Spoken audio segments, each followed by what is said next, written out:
There's an invisible power you've been using your entire life. Every single day, you speak words without thinking about them. They tumble out of your mouth in conversations, arguments, moments of joy, moments of pain, and then they disappear into the air, and you forget about them. But they don't disappear.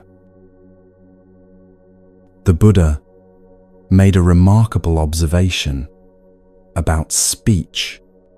He said that we create more karma, more of our future reality, more consequences through what we say than through our actions or even our thoughts. He codified 10 elements of conduct we need to care for.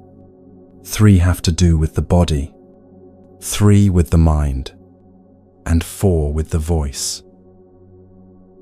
4 out of 10.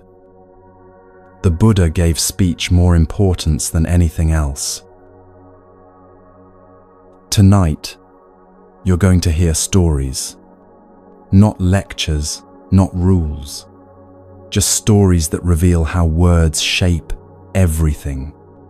Your relationships, your inner peace, the quality of your life tomorrow and the day after that. You don't need to do anything special right now. Just listen. Let these teachings settle into you at their own pace. If your attention drifts, that's perfectly natural. If you fall asleep, these words will still be working in the background of your mind. Tonight, you'll discover how the words you speak become the life you live. And once you see it, you can't unsee it.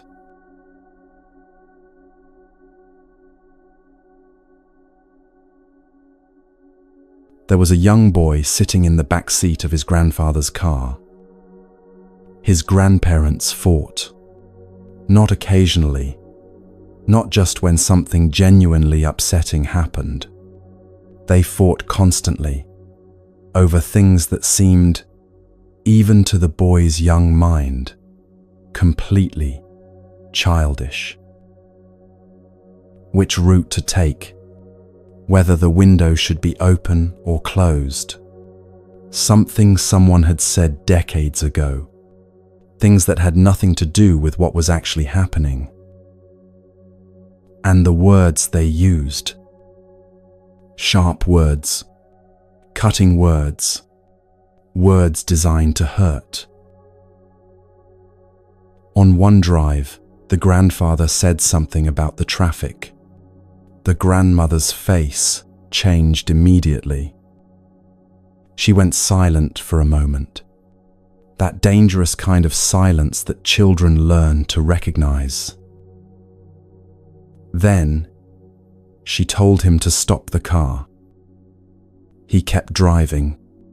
She insisted. Her voice got louder, sharper. Stop this car right now. So he did. He pulled over in a neighborhood they didn't know, and the grandmother opened the door and stepped out onto the sidewalk. Just like that. Because of words. The grandfather sat there, gripping the steering wheel, furious. The boy sat in the back, confused and scared, watching his grandmother walk away down the street. Eventually, she came back, got back in the car, and they drove the rest of the way in silence. This wasn't unusual. This was just what their days were like. Here's what that boy would understand many years later. His grandparents weren't fighting about traffic or windows. They were fighting about wounds that were decades old. Ancient hurts that had never healed, never been addressed, never been released. Something he did years ago, something she said long before, pain layered upon pain, year after year, until the weight of it was crushing. And they dragged all of that history into every present moment. Every small disagreement became a doorway back to those old wounds. Every conversation was an opportunity to reopen an ancient injury, to add more fuel to a fire that had been burning for decades. The Buddha said something profound about this. He said that words have the power to both destroy and heal. Not might have the power, they do have the power every single time we speak. These grandparents were using that power to destroy. Not intentionally. They didn't wake up each morning thinking, "Today I will hurt the person I married." But hurt is what they did over and over because they didn't know any other way. Here's what happens when we do this. We learn exactly which buttons to push. We know our partner's tender spots, the things that will cause them the most pain.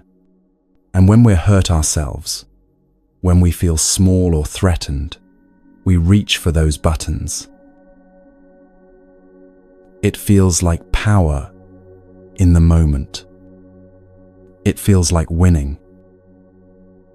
But nobody wins.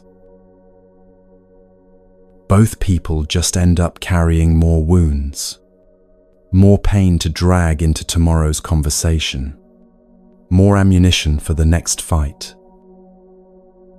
And the tragedy is this: most of those fights aren't even about what's happening now. They're about what happened years ago, disguised as present arguments. The Buddha taught that we create suffering not just through what happens to us, but through how we hold on to what happened, through the stories we tell ourselves, through the grudges we nurture and the revenge we seek. The grandmother getting out of that car wasn't really about her husband's driving or his tone of voice. It was about every time she felt dismissed, every time she felt unheard, every time she felt small, going back decades. All of that history collapsed into one afternoon. Relationships become battlefields this way. Word by word, wound by wound, until you can't remember what it was like before the war started. But here's the thing the Buddha understood.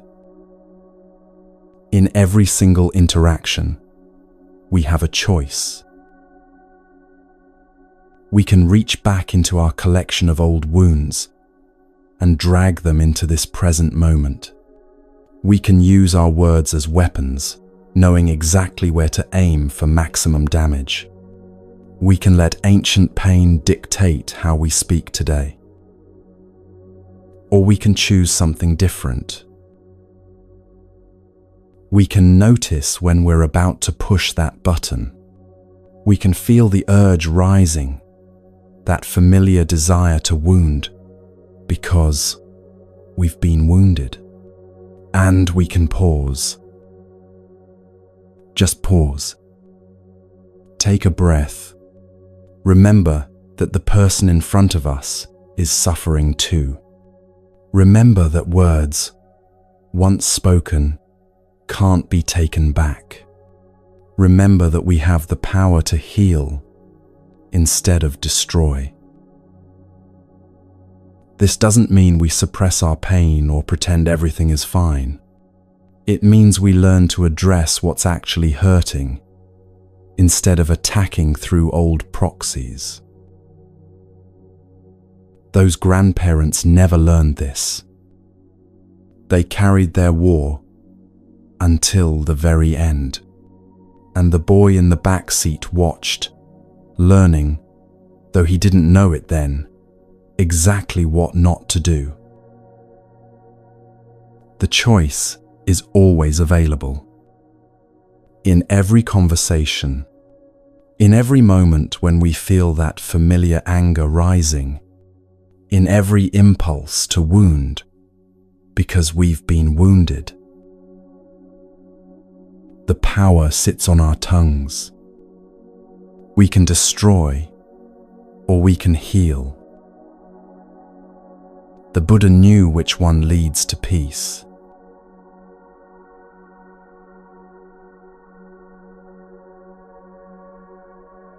There was once a young man who traveled to a monastery in Nepal to study.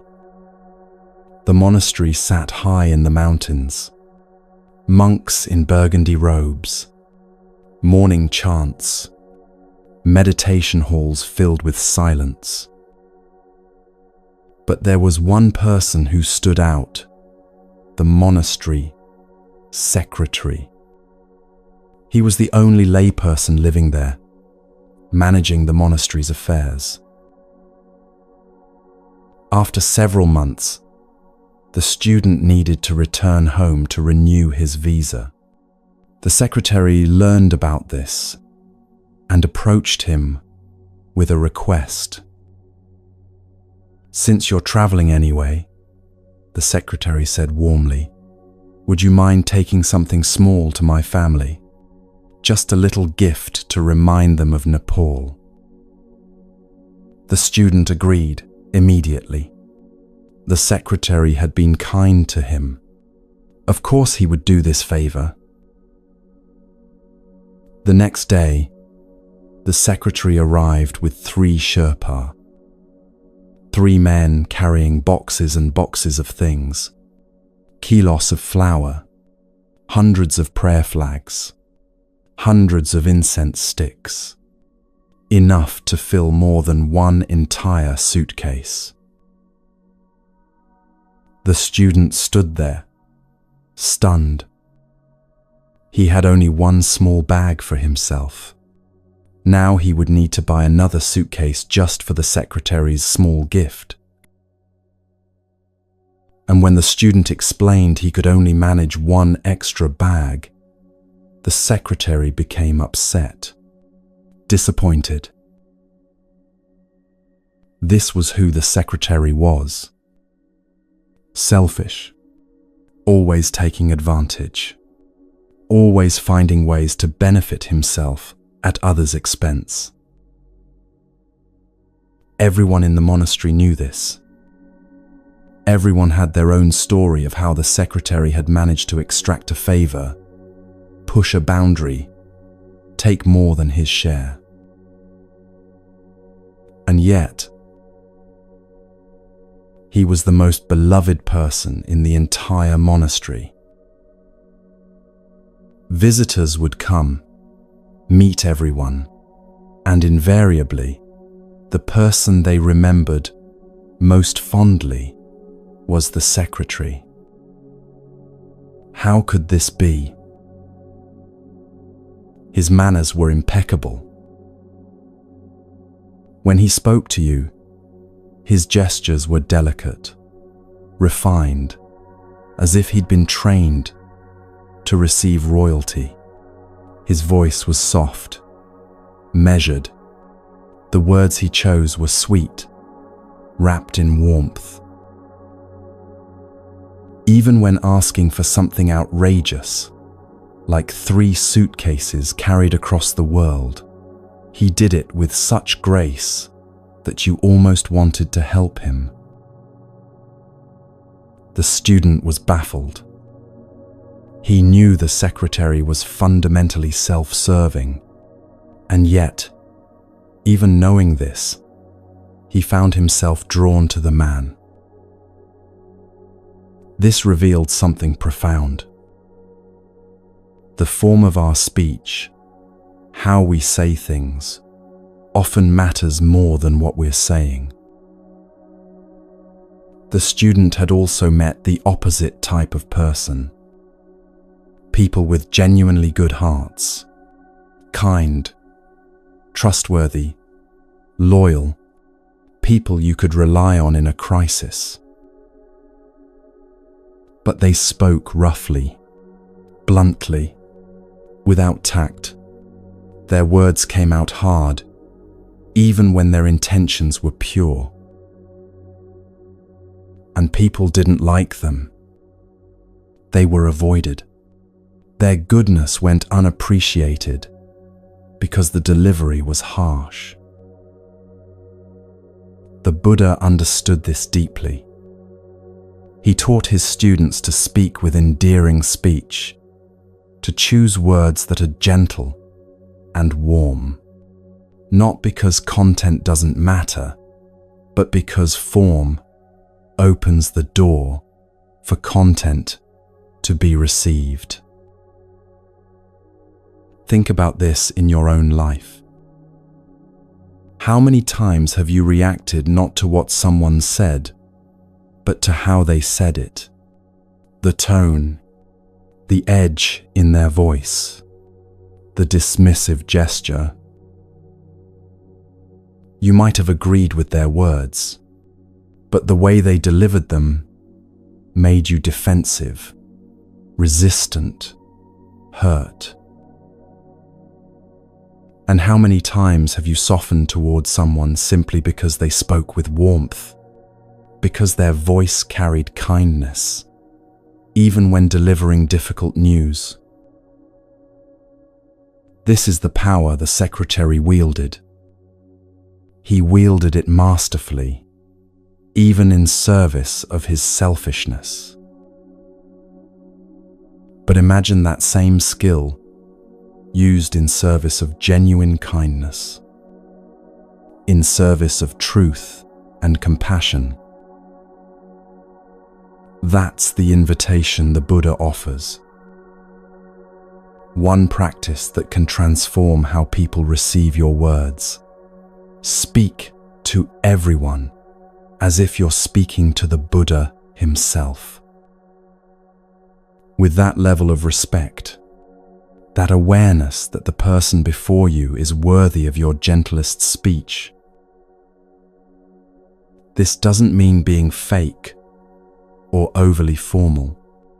With close friends, you can be more direct. You can be playful or provocative because that intimacy has been earned.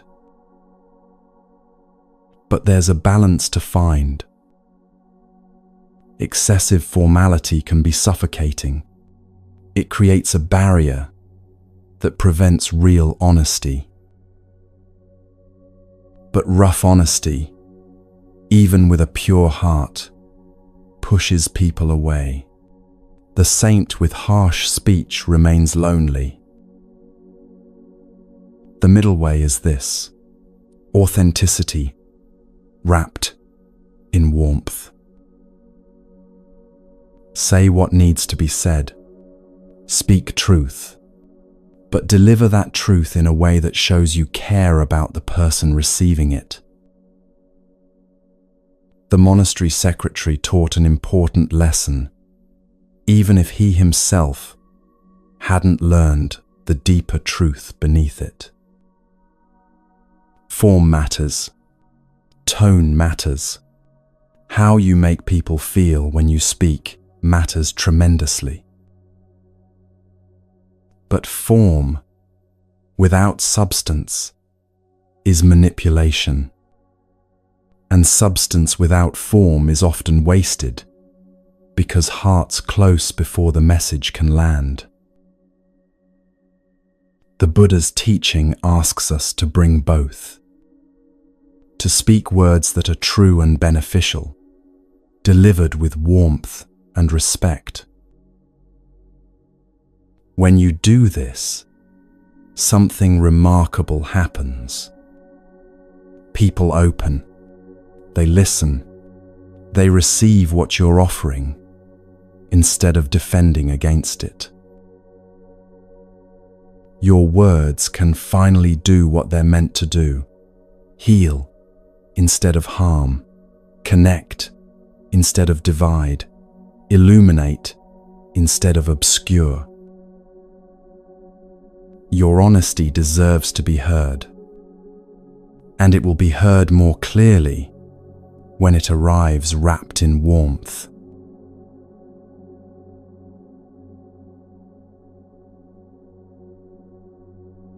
A spiritual teacher once gave his students a simple challenge. 1 week, 7 days of complete honesty. No exaggerations, no polite fabrications, no pretending to be something you're not. The students thought this would be easy. After all, they weren't liars. They considered themselves honest people. How hard could it be? Very hard, it turned out. The first student made it through breakfast before realizing how often he macquilaged reality. A friend asked how he was doing. The automatic response rose to his lips. Great. Everything's going well. But he paused. Was that true? Not really. He was tired, stressed about work, worried about his mother's health, but saying all that felt like too much. So he'd learned to offer a smooth, easy lie. Another student noticed how often she embellished stories.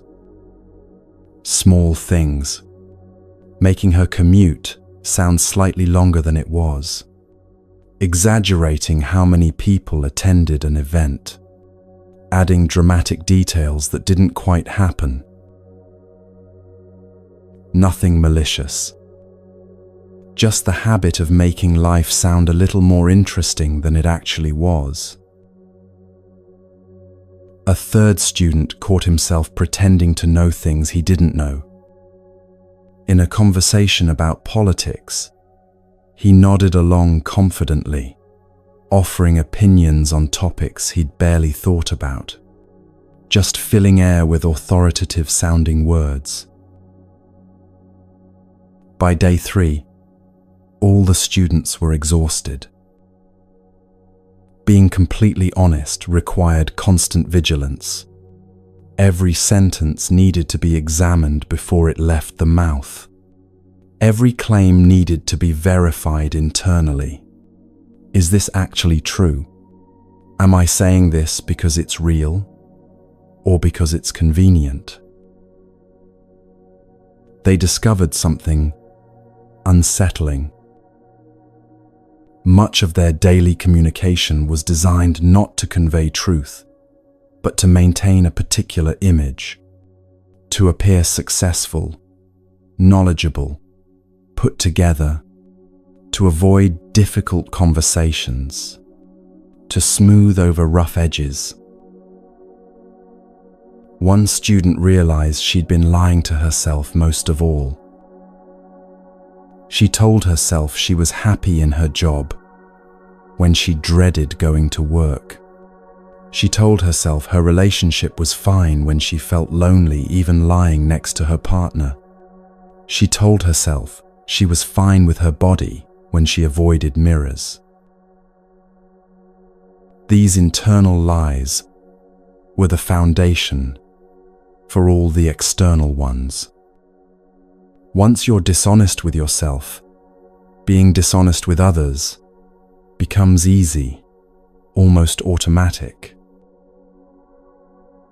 By the end of the week, most students hadn't maintained perfect honesty, but they'd learned something invaluable. They'd learned to notice.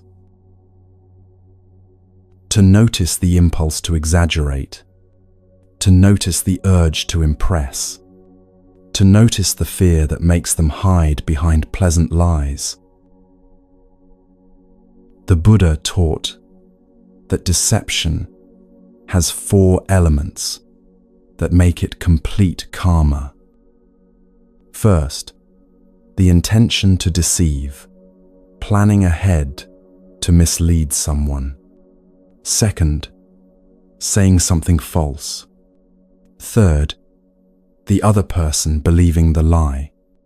And fourth, feeling satisfaction at having successfully deceived them.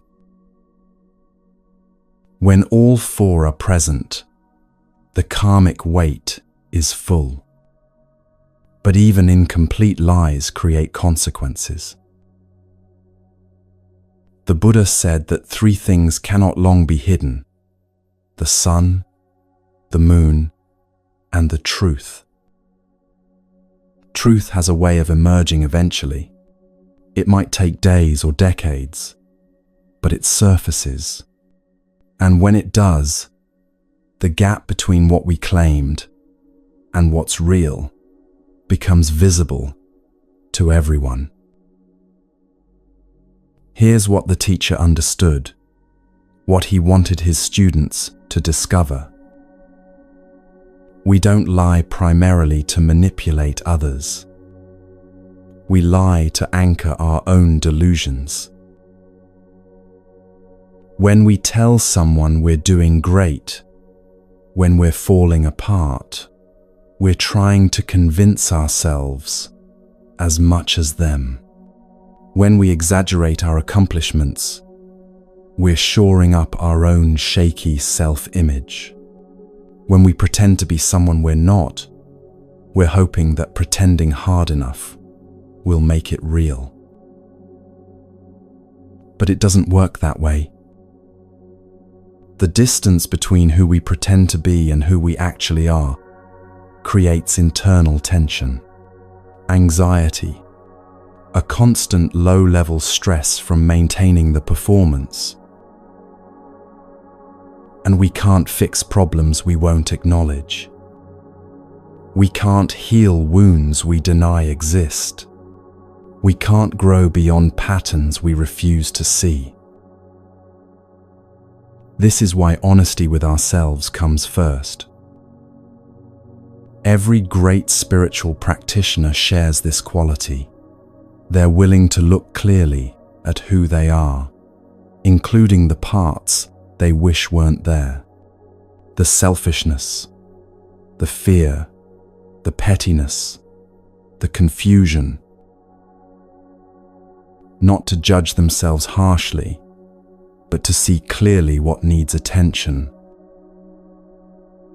Without this clarity, spiritual practice becomes another form of pretending. We meditate to appear spiritual. We adopt beliefs to fit in with a community. We perform goodness while avoiding the actual work of transformation. The Buddha taught that the path to freedom begins with seeing things as they are. Not as we wish they were, not as we pretend they are, but as they actually are. This seeing requires courage, because what we'll see isn't always comfortable. We'll see our habitual patterns of avoidance, our ways of causing harm while telling ourselves we're being helpful, our tendency to prioritize comfort over truth. But we'll also see our genuine goodness, our capacity for love, our deep wish to live with integrity, our potential for awakening. All of it becomes visible when we stop hiding behind pleasant lies. The students who completed that week of honesty, or tried to, didn't become perfect truth tellers overnight. But something shifted.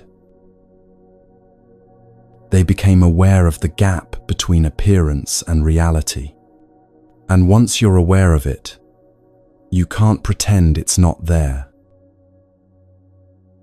You can choose to keep lying, but now you know you're doing it. You feel it each time the false words leave your mouth. And that feeling over time, makes lying less and less appealing.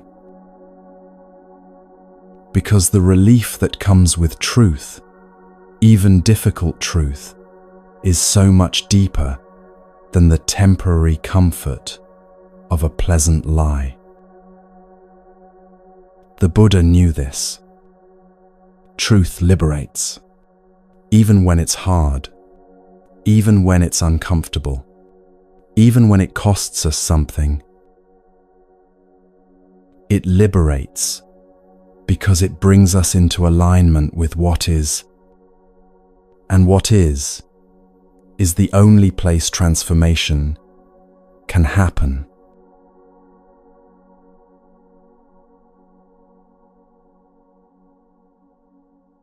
A man walked into a pharmacy one afternoon, visibly agitated. He approached the counter where the pharmacist stood, organizing prescriptions. "I need the best medicine you have," he announced. The pharmacist looked up, a little confused. "The best medicine for what, sir?" "Just the best," the man insisted. "I don't have time for questions. This is for my mother. I want the absolute best medication you can give me. Money is no object." The pharmacist set down what he was holding. "I understand you want to help your mother, but I need to know what condition we're treating. What symptoms is she experiencing? What did her doctor prescribe?" The man's frustration grew. "You're not listening to me. I don't want something adequate or acceptable. I want the best, the most expensive, the most effective, the top of the line. Whatever that is, give it to me." "Sir," the pharmacist said patiently, "there is no single best medicine. Someone with high blood pressure needs one medication. Someone with an infection needs another. Someone with pain needs something entirely different. The best medicine depends entirely on the condition we're addressing." But the man wouldn't hear it. He kept insisting, getting more agitated, speaking louder. Eventually, the pharmacist had to call for help. Security arrived. The irony, of course, was that what the man probably needed most in that moment was a calmant, something to ease his own anxiety and agitation. This story might seem absurd. Who walks into a pharmacy demanding the best without specifying what they need it for? And yet we do this all the time with spiritual teachings. Someone discovers Buddhism or meditation or any spiritual path and immediately wants to know which practice is the best, which tradition is superior, which teacher has the highest realization, which technique will get me enlightened fastest. As if there's a single answer that applies to everyone, regardless of their temperament, their conditioning, their current state of mind, their life circumstances. The Buddha understood this deeply. He taught that his Dharma is medicine for suffering, not philosophy for debate. And like medicine, the right teaching depends entirely on who you are and what you need right now. He said, "I teach only suffering and the end of suffering. Simple, pragmatic, focused on what actually helps." In the Tibetan Buddhist tradition, teachings are understood to exist in what you might call a vertical landscape. They're not competing horizontally, one tradition against another, all vying to be the single truth. Rather, they're arranged by levels of consciousness, by degrees of subtlety and depth. Some teachings are designed for people just beginning to wake up to their own suffering. Other teachings are for those ready to question the nature of reality itself. Still others are for advanced practitioners who've already transformed much of their confusion. None is absolutely better than the others. Each serves its purpose at its level. A teaching that's perfect for you today might have confused or even harmed you 5 years ago. And a teaching that feels simple or obvious now might have been exactly what you needed back then to take your first steps. Think of it like education. Is calculus better than basic arithmetic? Well, if you're trying to engineer a bridge, yes. If you're trying to help a 7-year-old understand numbers, absolutely not. The question isn't which is superior in some abstract sense. The question is, what serves this person at this stage of their development? The highest Buddhist teaching, the view of emptiness, the nature of mind, the dissolution of subject and object, would be overwhelming, even harmful, to someone just learning to be kind to themselves. It would create more confusion, not less.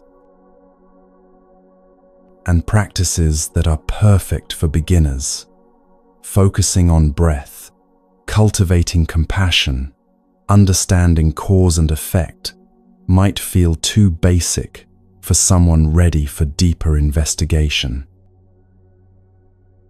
This is why the Buddha tailored his teachings so carefully to each person he met.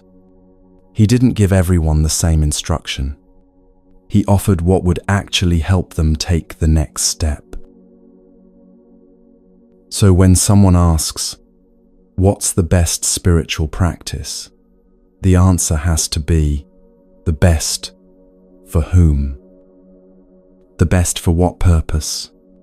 The best at what stage of the path? There are at least 3 valid ways to answer that question. First, you can ask, what's closest to ultimate truth? What's the most refined understanding of reality? For this, traditions point to their highest teachings. But being the most refined doesn't make them the most helpful for everyone. Second, you can ask, what's optimal for you specifically right now? What practice matches your current capacity, your present needs, your immediate challenges? This answer is different for each person and changes over time. Third, you can ask, for a group of people at similar stages, what's generally most beneficial? This is how teachers decide what to offer a class or community, not the absolute highest teaching, but what will genuinely help most people present. Understanding this prevents spiritual arrogance, the dangerous belief that my practice is the best, and if you're not doing what I'm doing, you're wasting your time. That's like the man in the pharmacy, insisting everyone needs the same medicine he wants for his mother. It ignores context, individuality, the complexity of human experience. When you understand that different people need different medicine, you can appreciate all genuine paths. You can respect someone's devotional practice even if you're drawn to meditation. You can honor someone's analytical approach even if you prefer direct experience. Each path serves the people it serves, and those it serves well will grow and eventually may need a different path, or they may go deeper into the same path and discover new dimensions within it. The Buddha wasn't trying to create a single system everyone should follow. He was offering medicine, different prescriptions, for different ailments, different stages, different beings. What matters isn't whether you're practicing the best technique in some absolute sense. What matters is whether your practice is helping you suffer less and love more, whether it's making you kinder, clearer, freer. That's the only measure that counts. The man in the pharmacy eventually calmed down. He realized he needed to talk to his mother's doctor, get a proper diagnosis, bring back a prescription that matched her actual needs. Not the best medicine in the abstract, the right medicine for her specific condition.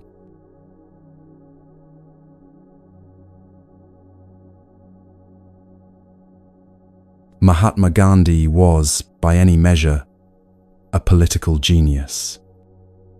He understood power, strategy, how to move masses of people toward a common goal.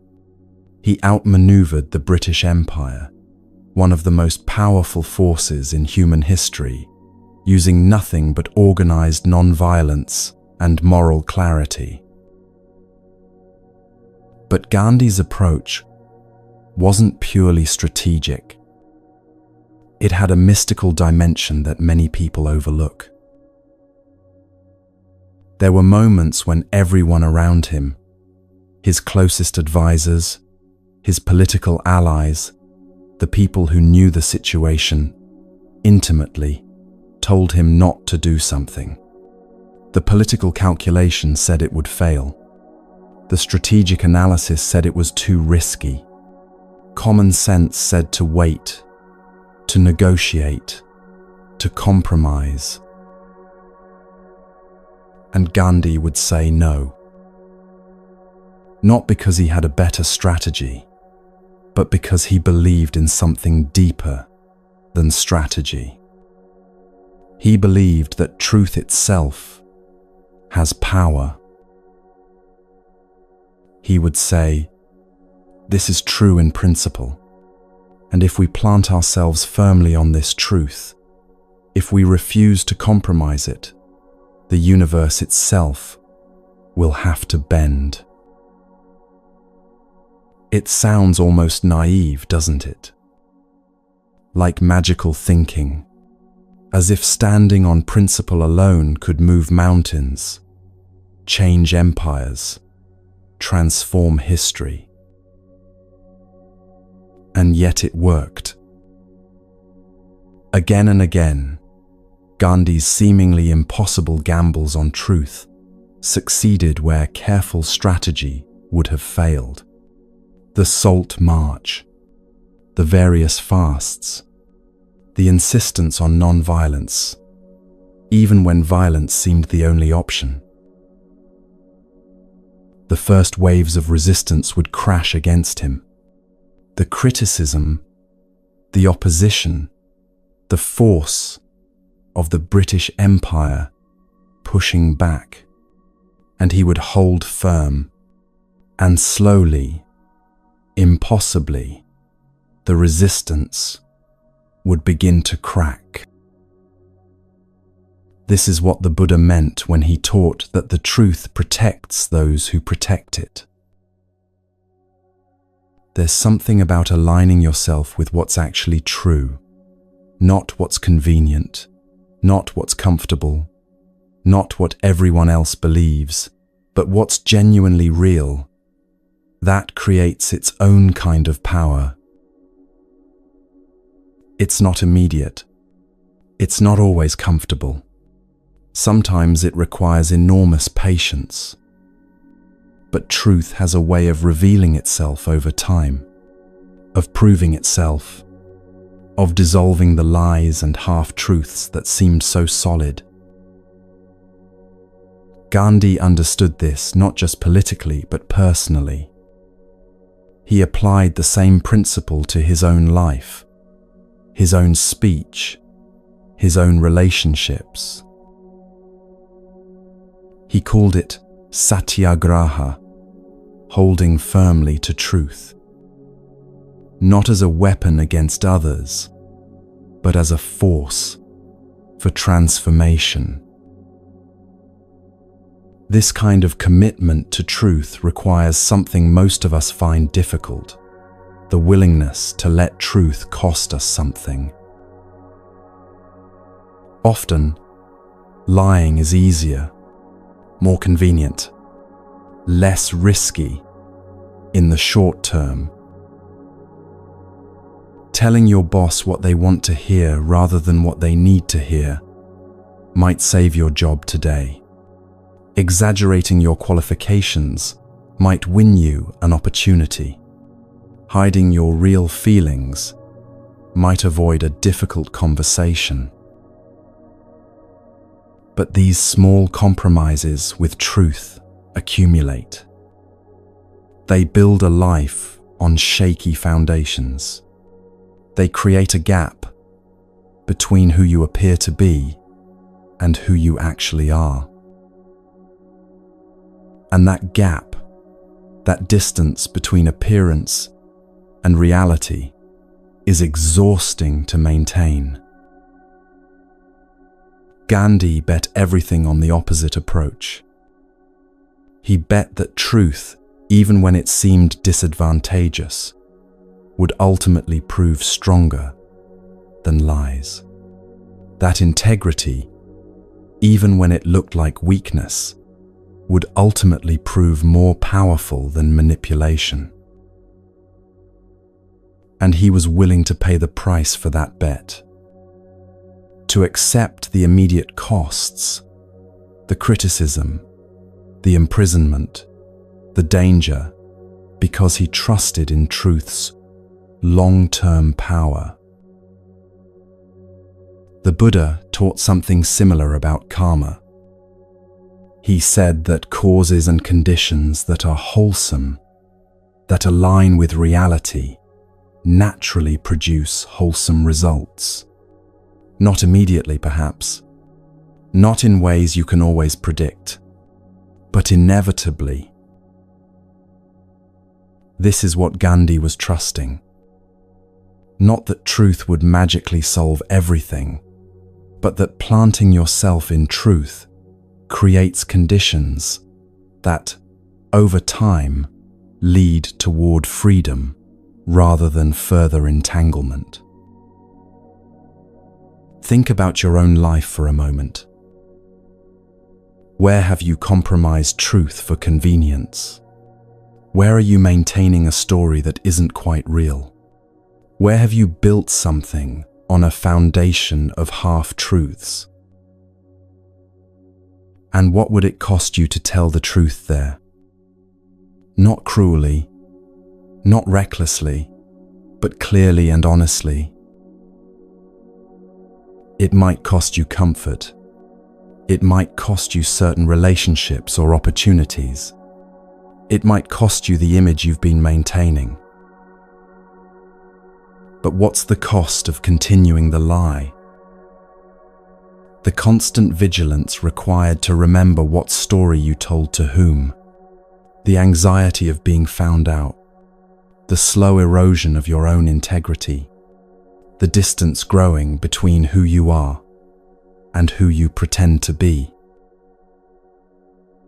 Gandhi's gamble suggests there's another way. You can plant yourself in truth.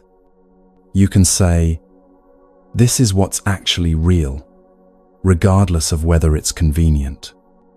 And then you can wait. Not passively, but actively holding that truth, embodying it, refusing to compromise it, even when the pressure comes. And over time, something shifts. Not because truth is magic, but because truth aligns you with reality. And reality, ultimately, is more powerful than any story we tell about it. The Buddha taught that karma's mathematics are simple. What you put into the world comes back, not in a punitive way, but as natural consequence. Plant seeds of truth, and truth grows around you. Plant seeds of deception, and your life becomes tangled in stories you can't maintain. Gandhi proved this not just in his political work, but in his personal life. He made his struggles public, his doubts visible, his growth transparent. He didn't pretend to be perfect. He showed people what it looks like to keep choosing truth, even when it's difficult. And that authenticity, that willingness to be real, was part of what made him powerful. Not powerful in the sense of dominating others, but powerful in the sense of being unmovable, unshakable, rooted in something deeper than fear or ambition. This is the invitation: to invest in truth as a spiritual practice, to bet on integrity even when it seems risky, to trust that the universe eventually bends toward what's real. Not because the universe is moral or fair, but because truth has its own gravity, its own weight, its own power to transform everything it touches.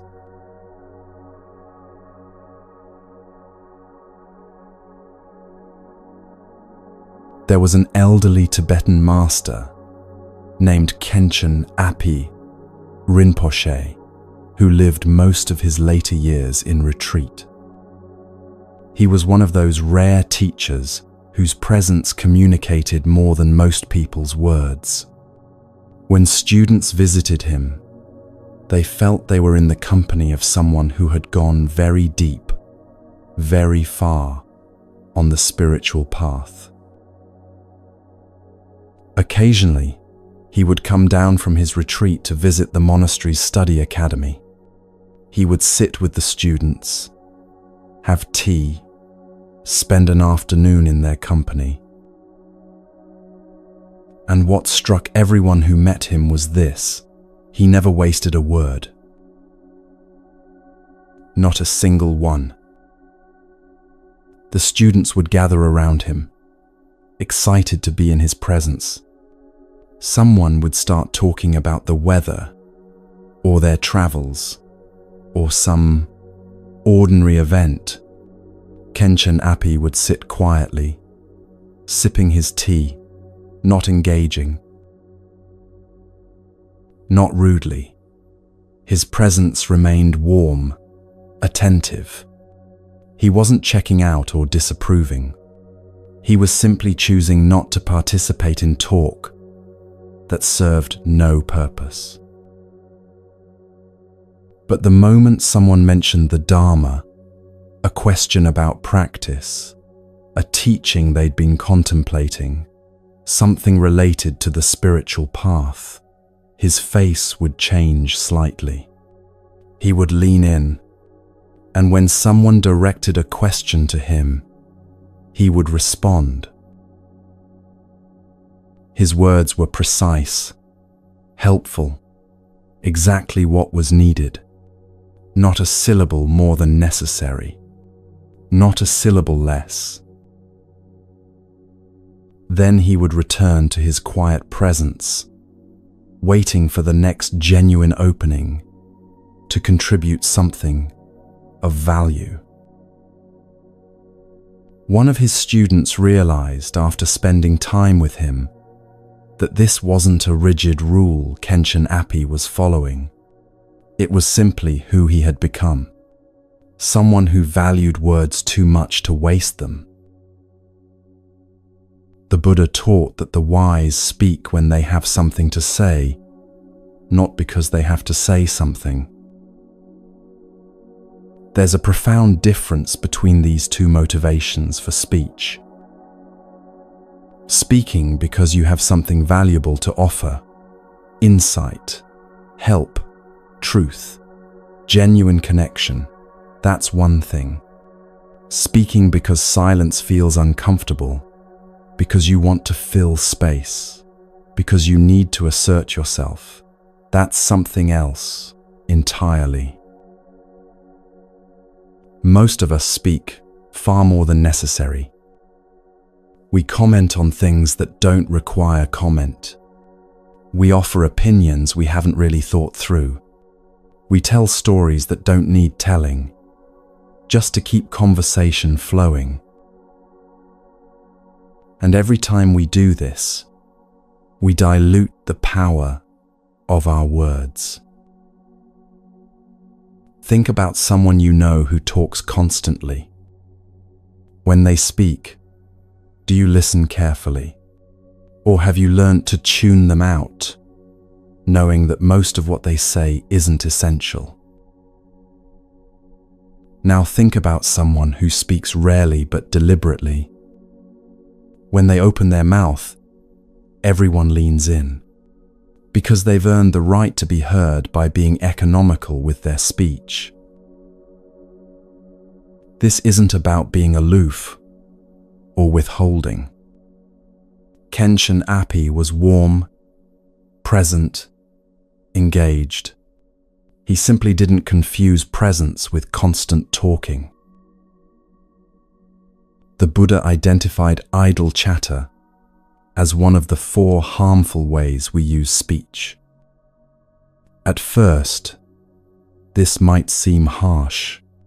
Idle talk doesn't hurt anyone, does it? It's just harmless conversation, a way to pass time, to connect socially. But the Buddha saw something deeper. First, idle chatter depletes your energy. The same way your body has finite physical energy, your mind has finite mental energy, and your speech has finite verbal energy. Waste it on trivialities, and you won't have it when you need it. Second, idle talk agitates the mind.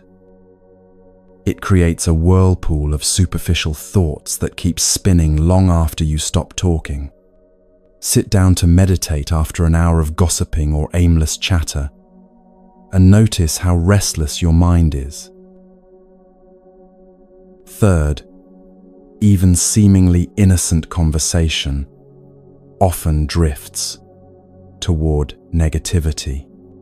We complain, we judge, we gossip, we reinforce our attachments and aversions without even realizing it. This is why people who go on meditation retreats often observe complete silence for days or even weeks. The first few days are difficult.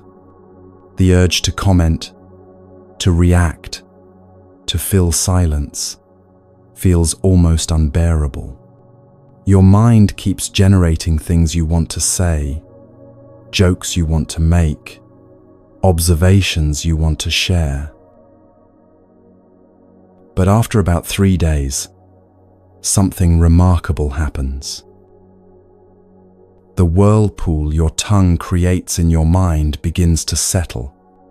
the constant agitation starts to calm, and beneath all that noise, you discover a peace you'd forgotten existed. A deep, restful stillness that was always there, just obscured by the tornado of unnecessary speech. This is what Kenshin Appy had access to all the time, not because he was in formal retreat, but because he'd learned to stop creating the tornado in the first place. There's another benefit to economical speech: credibility. Remember the story of the boy who cried wolf? He kept raising false alarms until no one believed him anymore. His words lost all power because he'd proven them unreliable. The same thing happens when we talk too much. People learn that most of what we say isn't important, so they stop listening carefully, even when we have something genuine to communicate. But someone like Kenshin Appy, who speaks rarely and purposefully, commands attention naturally. When he chooses to speak, people know it matters. This doesn't mean you should become silent and withdrawn. That's not the point. The point is to develop discernment about when speech serves a real purpose and when it's just noise. Is what you're about to say true? Is it necessary? Is it kind? Will it contribute something of value? If not, consider whether silence might be the wiser choice. There's a kind of power in restraint, in choosing not to fill every silence, not to comment on every topic, not to add your voice to every conversation. That power comes from having something left when it matters, from being someone whose words carry weight because they're used sparingly, offered carefully, chosen with intention. Kenshin Appy wasn't performing some spiritual technique. He was simply living in alignment with what he understood: that words are precious, that silence is spacious, that the Dharma deserves our full attention, and trivial chatter does not. And in his presence, people learned something without him having to teach it explicitly: that you can be fully engaged, completely present, deeply connected with others, without filling every moment with sound. Sometimes the most powerful thing you can offer is the space of thoughtful silence.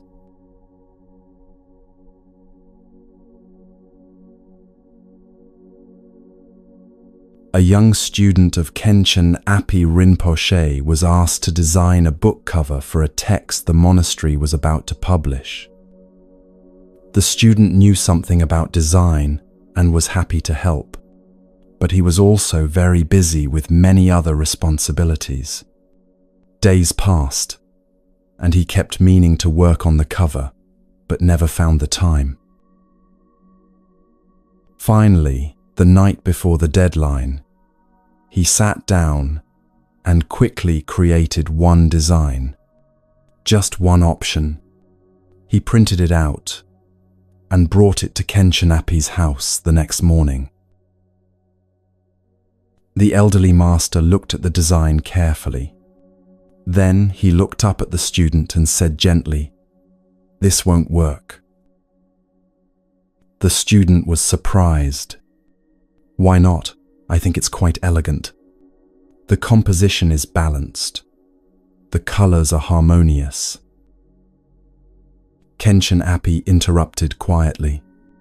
"The Buddha's image is partially cut off. In our tradition, when we show an image of an enlightened being, we show the complete form. We don't crop it for aesthetic effect. And the image should be inside the cover, not on the outside where people might place objects on it. The student felt a wave of panic. He had only 3 hours before the printer needed the final file, and he'd brought only one design. But he didn't want to admit his poor planning, so he began arguing for his design. Yes, I understand the concern, but I think the modern aesthetic I've created here will actually draw more readers. The partial figure creates visual interest. People today respond to this kind of contemporary design. He talked about color theory, about visual flow, about contemporary publishing standards. He built a whole elaborate justification for why his design was not just acceptable, but actually superior to what the tradition suggested. Finally, he used the word that gave away his real motivation. "I insist," he said.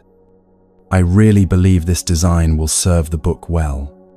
I insist that we use it." Kenshin Api looked at him with those calm, clear eyes. And he said something that completely deflated the student's entire argument. "I don't insist," the master said softly. "I gave you my understanding of what would be appropriate based on our tradition. But it's your design. Do whatever you think is best." And with that, the conversation was over. The student left with his design, technically free to use it, but he felt completely defeated. Because Kenshin Api had done something unexpected. He had refused to fight. He hadn't doubled down on his position. He hadn't tried to convince or control. He'd simply offered his perspective and then let go completely.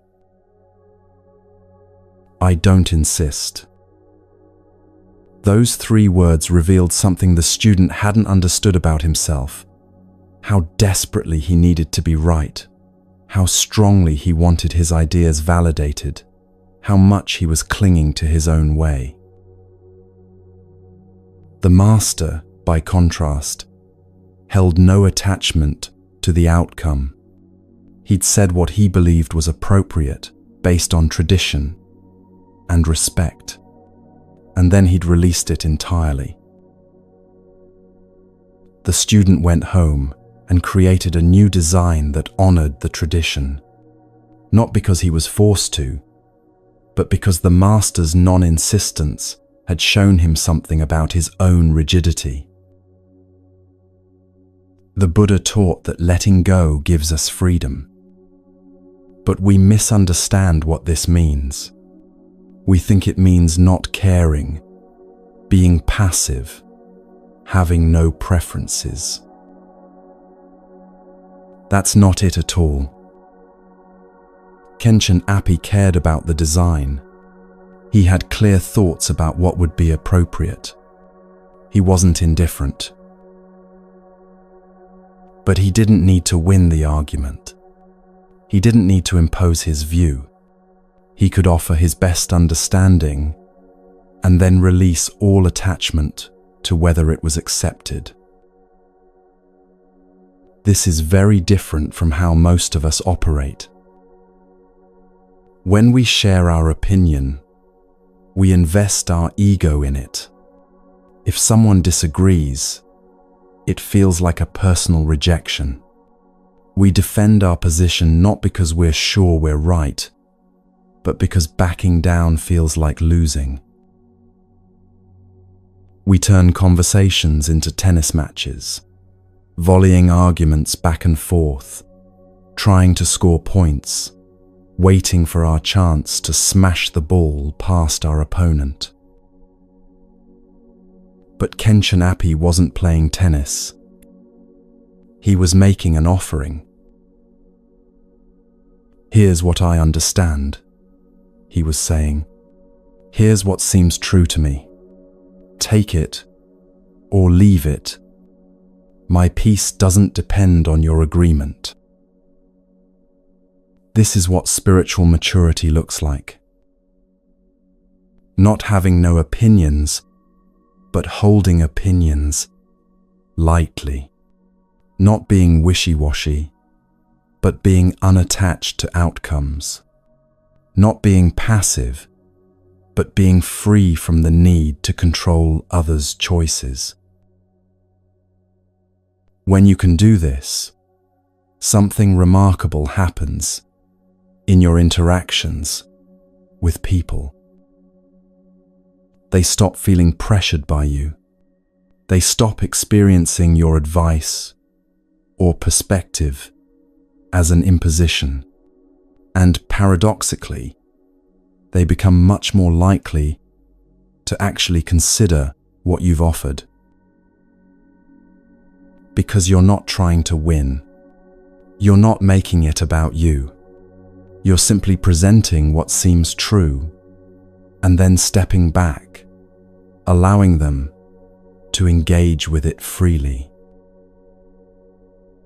This is the gift without expectation that the Buddha talked about. You offer your best, your insight, your help, your perspective, and then you release it completely. It's no longer yours to control. What people do with it is their choice, their responsibility, their path. The student learned something valuable that day. Not about design, but about the difference between confidence and rigidity. Confidence allows you to offer what you know without attachment. Rigidity makes you defend your position regardless of whether it's serving anyone. Confidence says, here's what I've learned. Use it if it helps. Rigidity says, I insist I'm right, and you should agree. One creates space for dialogue and growth. The other creates resistance and conflict. And the Buddha knew which one leads to peace. Khenchen Api's simple, I don't insist, was perhaps the most powerful teaching he could have offered in that moment. Not because it was sophisticated or profound, but because it demonstrated what freedom actually looks like. The freedom to care deeply without clinging desperately. The freedom to offer generously without demanding acceptance. The freedom to be right without needing anyone to acknowledge it. That's a freedom worth cultivating.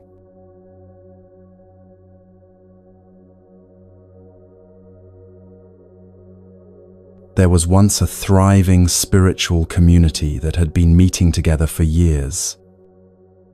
They'd built something beautiful, a sangha where people could practice together, support each other's growth, study the teachings in a spirit of genuine friendship. The community wasn't perfect, of course. No community is. There were occasional disagreements, different perspectives, the usual friction that comes when human beings try to work together. But the foundation was solid. People cared about each other. They shared a commitment to the path. Then something happened. Someone overheard a conversation, or thought they did. They heard one of the community leaders say something that sounded critical of another member, or maybe dismissive, or maybe it was taken out of context. The details don't matter as much as what happened next. The person who overheard this didn't go directly to the leader to ask about it. Instead, they shared it with a friend. Can you believe they said that? The friend, concerned, shared it with someone else. Who shared it with someone else? Each retelling adding a little more interpretation, a little more assumption, a little more certainty about what had really been meant. Within a week, the community had fractured into camps. Some people believed the leader had shown their true colors and couldn't be trusted. Others defended the leader and accused the original person of creating drama. People who had been friends for years stopped speaking to each other. And here's the tragic part. The leader hadn't actually said what people thought. The comment had been misheard, misunderstood, and then amplified through multiple retellings into something far more damaging than the original words. But by the time the truth came out, the damage was done. Trust had been broken. Alliances had formed. People had said things in anger they couldn't take back. Several members left the community entirely, disillusioned with the whole mess. Some even left their spiritual practice altogether, deciding that if this is what Sangha looked like, they wanted no part of it. Years of harmony, destroyed by words. The Buddha identified creating division in a spiritual community as one of the 5 most serious, harmful actions a person can commit. The other 4 are obvious in their severity: killing your mother, killing your father, killing an enlightened being, intentionally harming a Buddha. These are acts of profound violence. And then there's this one, creating a schism in the Sangha. At first glance, it seems out of place in that list. How can speaking divisive words be as serious as murder? But the Buddha understood something we often miss. When you destroy a spiritual community, you're not just affecting the people currently involved. You're destroying all the good that community would have generated into the future. All the people who would have been helped, all the teachings that would have been shared, all the support that would have been offered, all the growth that would have happened, all the suffering that would have been alleviated. One act of division can unravel years of careful building. It can send people away from the Dharma entirely. It can poison the reputation of spiritual community for everyone who witnesses it. This is why the Buddha weighted it so heavily. And it doesn't require malicious intent. Most people who create division don't set out to destroy community. They just speak carelessly. They gossip without thinking. They share information that should have remained private. They add their own interpretation to what they've heard. The Buddha said that a word can start a war. Not metaphorically, literally. Throughout history, conflicts have erupted because of words spoken in anger. Rumors spread without verification, inflammatory speech that turned disagreement into violence. On a smaller scale, words divide families, end friendships, shatter communities. So what's the antidote? One of the most respected Western Buddhist teachers, Venerable Tenzin Palmo, offers a simple rule: never say something about a person who isn't present that they wouldn't be happy to hear if they were. Read that again slowly. It's a high standard. Not just don't say false things about people, not just don't spread malicious gossip, but don't say anything about someone, even if it's true, that would hurt them if they heard it. This doesn't mean you can never discuss difficulties with others or seek advice about challenging relationships. But it does mean being extraordinarily careful about how you speak about people who aren't there to represent themselves. The wisest teachers actually go further. They actively look for opportunities to praise people who aren't present, to recognize their virtues, to speak well of them, to build them up rather than tear them down. Because words don't just affect the person being talked about. They affect everyone listening. They shape the culture of any group or community. If people know that when they leave a room, others will speak kindly of them, trust deepens. If people fear that their absence will be the cue for criticism, community fragments. The community in our story never fully recovered. Some people returned eventually. New people joined who didn't know the history. But something had been lost. That innocent trust, that sense of safety, that feeling that this was a place where you could be vulnerable without fear of being talked about behind your back. All because words that should have been spoken face to face were instead whispered to others. All because assumptions were shared as facts. All because people forgot that speech has consequences.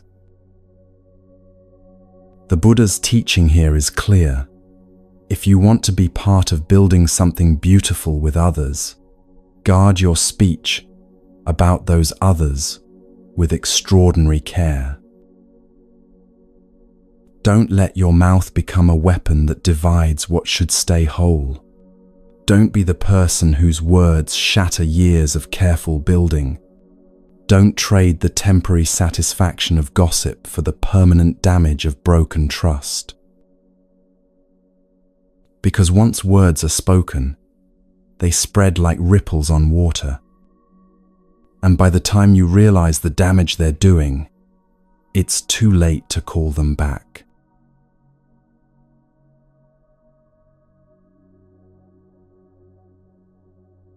A family was gathered around the dinner table.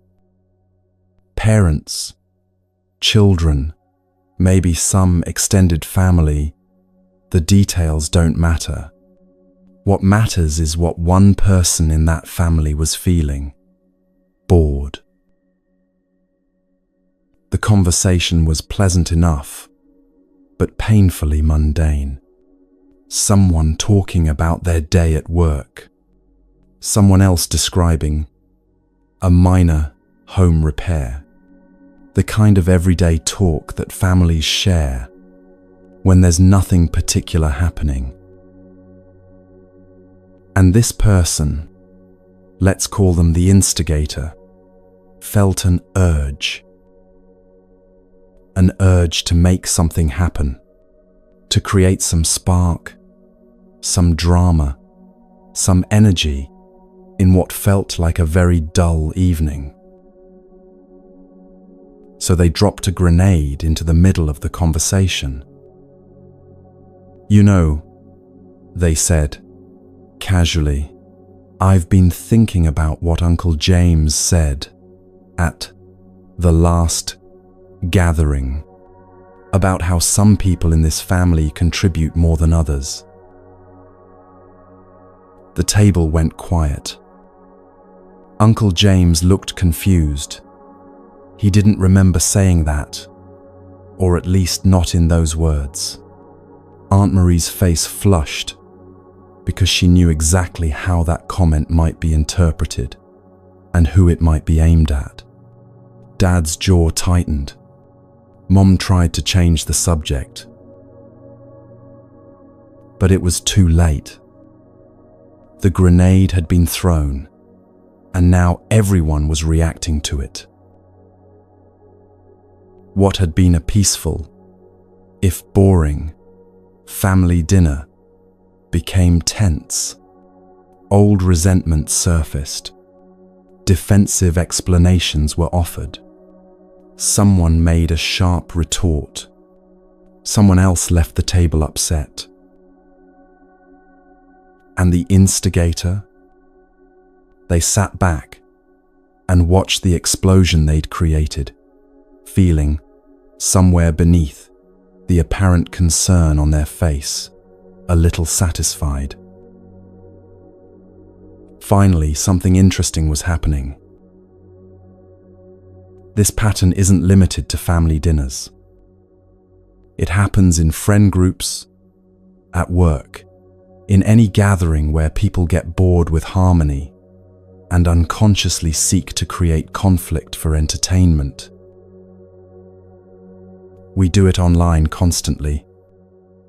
People post deliberately provocative comments not because they believe them or even care about them, but because they want to see people fight. They want to watch the chaos unfold. They want to be the one who caused something to happen. These people are called trolls on the internet, but we're all capable of being trolls in person. The Buddha called this idle speech, and he understood its danger. Not just the obvious danger, the immediate conflict it creates, but the subtler damage it does to the person who engages in it. When you use words to create unnecessary drama, you're training yourself in a particular way of being. You're teaching yourself that peace is boring, that harmony needs to be disrupted, that your entertainment matters more than other people's comfort. You're also avoiding something. Why do we feel such discomfort with peaceful moments? Why does harmony feel boring rather than precious? Why do we need to fill every silence with something, even if that something is chaos? Usually, it's because beneath the boredom is something we don't want to feel. Maybe it's loneliness, even in a room full of people. Maybe it's anxiety about our own life that we're distracting ourselves from. Maybe it's an emptiness we don't know how to be with. So we create external drama to avoid internal discomfort. We throw the grenade and then get absorbed in watching the explosion, temporarily forgetting whatever was bothering us beneath the surface. But it doesn't work for long. The distraction is temporary, and we've just damaged relationships and trust in the process. The Buddha taught that idle speech leads to idle suffering. Idle here doesn't mean insignificant. It means unnecessary, created without purpose, suffering that didn't need to exist. When you drop that conversational grenade at the dinner table, you create real pain. People walk away hurt. Trust erodes. The next family gathering will be more tense because everyone remembers what happened last time. And none of it was necessary. None of it served any purpose except your momentary entertainment. Here's what the Buddha understood about this pattern. It's violence disguised as boredom. We don't usually think of provocative speech as violence. It's not hitting someone. It's not breaking something. It's just words. But words create real consequences. They damage real relationships. They cause real pain. And when we deploy them carelessly for our own amusement, we're using them as weapons, even if we tell ourselves we're just keeping things interesting. The antidote isn't to never speak about difficult things. It's not to maintain false harmony by suppressing all genuine disagreement. The antidote is to examine our motivation. Am I bringing this up because it genuinely needs to be addressed? Because clearing the air would actually help? Because honest communication would serve everyone involved? Or am I bringing this up because I'm bored? Because I want to see people react? Because creating conflict feels more entertaining than sitting with peace? If it's the latter, the Buddha would suggest finding healthier ways to engage with your boredom. Maybe actually feel the boredom instead of running from it. Maybe discover what's underneath it. Maybe learn to be comfortable with moments that aren't dramatic or stimulating. Because here's what the instigator at that dinner table didn't understand. The price of their entertainment was everyone else's peace. And over time, people learn who throws grenades. They become wary around that person. They don't relax in their presence. They keep their guard up. The temporary satisfaction of creating drama comes at the cost of genuine connection. And genuine connection is infinitely more valuable than the cheap thrill of watching people argue. The Buddha taught that our words create the world we inhabit. If you use words to create chaos, you'll live in chaos. If you use words to create harmony, you'll live in harmony. It's not complicated. It's just cause and effect. The instigator could have chosen differently. They could have noticed their boredom and simply sat with it. They could have found a way to engage authentically rather than provocatively. They could have appreciated the peace of that ordinary dinner rather than destroying it. And if they had, everyone would have finished the meal feeling nourished rather than disturbed. The family would have grown closer rather than more fractured.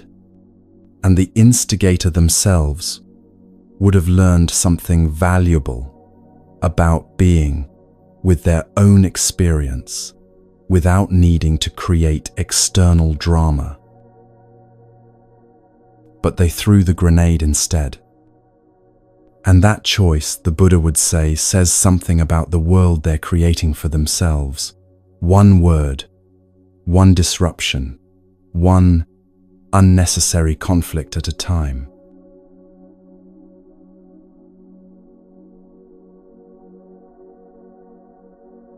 There was a child, maybe 7 or 8 years old, who did something children do. Made a mistake, spilled something, forgot something, said something awkward. The specifics don't matter because this story has happened in countless variations, in countless homes, to countless children. What matters is what happened next. A parent, tired, stressed, at the end of their patience, said something sharp. Not a correction, not even an angry reprimand, but something that cut deeper. "You're so stupid sometimes." Or, "Why can't you be more like your sister?" Or, "I don't know what's wrong with you." Or, "You're such a disappointment." Just a sentence. A handful of words spoken in a moment of frustration. The parent might not have even remembered saying it later that day. But the child remembered. And 30 years later, that adult, now with their own career, their own family, their own life, still carries those words like a thorn lodged in their heart. They might be accomplished, successful by any external measure, but somewhere inside, there's still that 8-year-old who believes they're stupid or disappointing or fundamentally flawed. The wound might show up as perfectionism, working obsessively to prove they're not a disappointment, or as self-sabotage, unconsciously confirming what they know to be true about themselves, or as difficulty accepting love, because how could anyone love someone so fundamentally wrong? The Buddha said that words are like arrows. Once released, they cannot return. This isn't just poetic language. It's a precise description of how speech works. An arrow, once shot, follows its trajectory to the target. You can't call it back mid-flight, can't soften its impact once it's left the bow. It lands where it lands, and does what damage it does. Words work the same way. You can apologize after. You can explain what you meant. You can try to mitigate the damage, but you can't unsay what's been said. The words have already landed, already pierced, already done their work. This is especially true with children. A child's mind is extraordinarily receptive. Like soft clay, it takes the imprint of everything that touches it. And a child's heart is tender, in a way adult hearts no longer are, not yet armored by years of experience, not yet skilled at deflecting pain.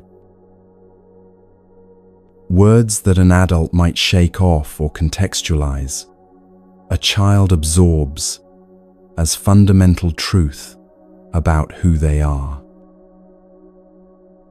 When a parent says, "You're so stupid," an adult might hear, "They're frustrated with this specific situation." But a child hears, "I am stupid. That's what I am. That's the truth about me." And once that belief lodges in a developing mind, it becomes part of the architecture of self-perception.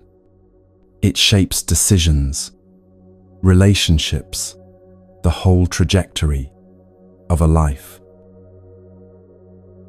The parent in our story didn't intend this outcome. They weren't trying to traumatize their child. They were just tired, overwhelmed, at the end of their rope. They spoke without thinking. They said what came to their mouth in a moment of frustration, without considering the full weight of those words. But the Buddha's teaching about arrows applies regardless of intention. The arrow doesn't care if you meant to shoot it where it landed. The wound doesn't care if you were having a bad day. The damage is the same whether it was calculated or careless. This is why harsh words feel temporarily powerful. In the moment, when you're angry or frustrated, lashing out verbally gives a sense of release. You discharge your pain by inflicting pain on someone else. It feels like power, like control, like finally getting someone to understand how you feel.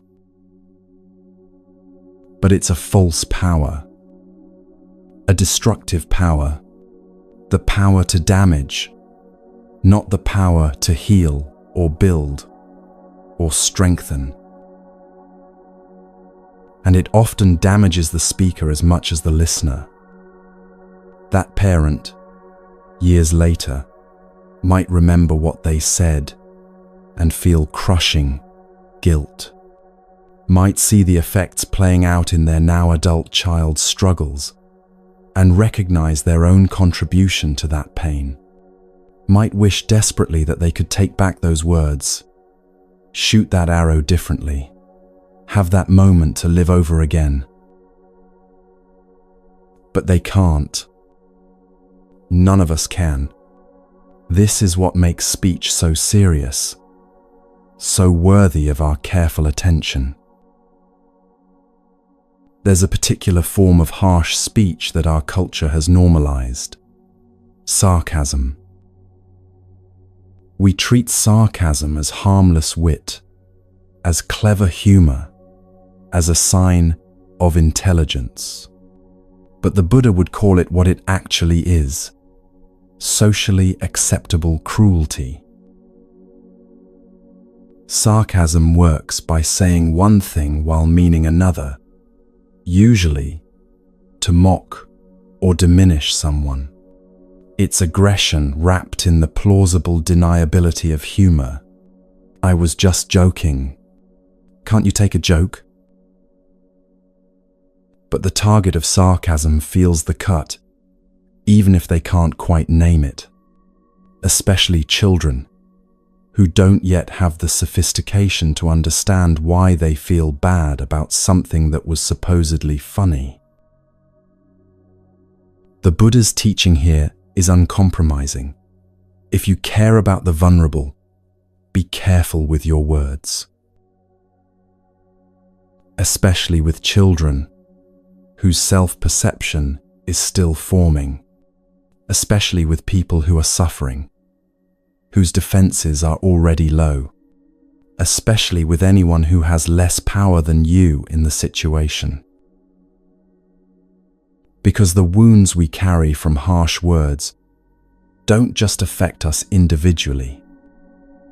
They affect everyone we interact with. The child who was told they were stupid might become an adult who can't accept compliments, who sabotages their own success, who passes that same harsh criticism on to their own children. The arrow shot in one generation keeps traveling, finding new targets, creating new wounds. This isn't meant to create guilt or despair. It's meant to create awareness. If you're a parent, a teacher, someone who works with young people, or anyone in a position of influence over others, the Buddha is inviting you to recognize the power you hold. Every word you speak to someone vulnerable lands somewhere.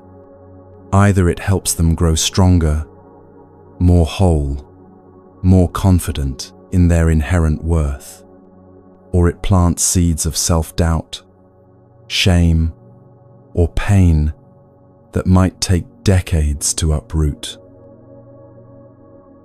You get to choose which kind of seed you're planting. Not always.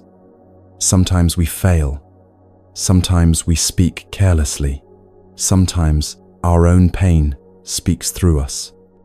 But we get to choose again in the next moment, and the next, and the next. The Buddha taught that all beings carry invisible wounds. Everyone you meet is fighting a battle you know nothing about. Everyone carries scars from words spoken to them long ago. Everyone is more fragile than they appear. When you understand this, harshness becomes much harder. Not because you're being weak or overly cautious, but because you recognize what's actually at stake. You recognize that your words have power to heal or to harm, and that this power is too important to wield carelessly. The child in our story grew up. They did the work of healing those old wounds, of separating who they actually are from what they were told about themselves. But the scar remains, not debilitating necessarily, but always there, a reminder of the day a handful of words changed something inside them forever. And somewhere, the parent who spoke those words carries their own scar, the knowledge of damage done, the wish for a different choice, the understanding that came too late to prevent the wound, but early enough to prevent causing others. This is why the Buddha taught us to guard our speech with such care. Not as a rule to follow mechanically, but as a practice of love for those we speak to and for ourselves, who must live with the consequences of our words long after they're spoken.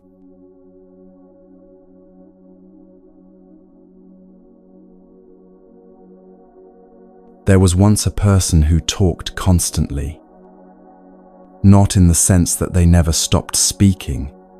They did pause occasionally for breath, but in the sense that whenever there was an opening in a conversation, whenever there was a moment of silence, whenever there was space for words, they filled it.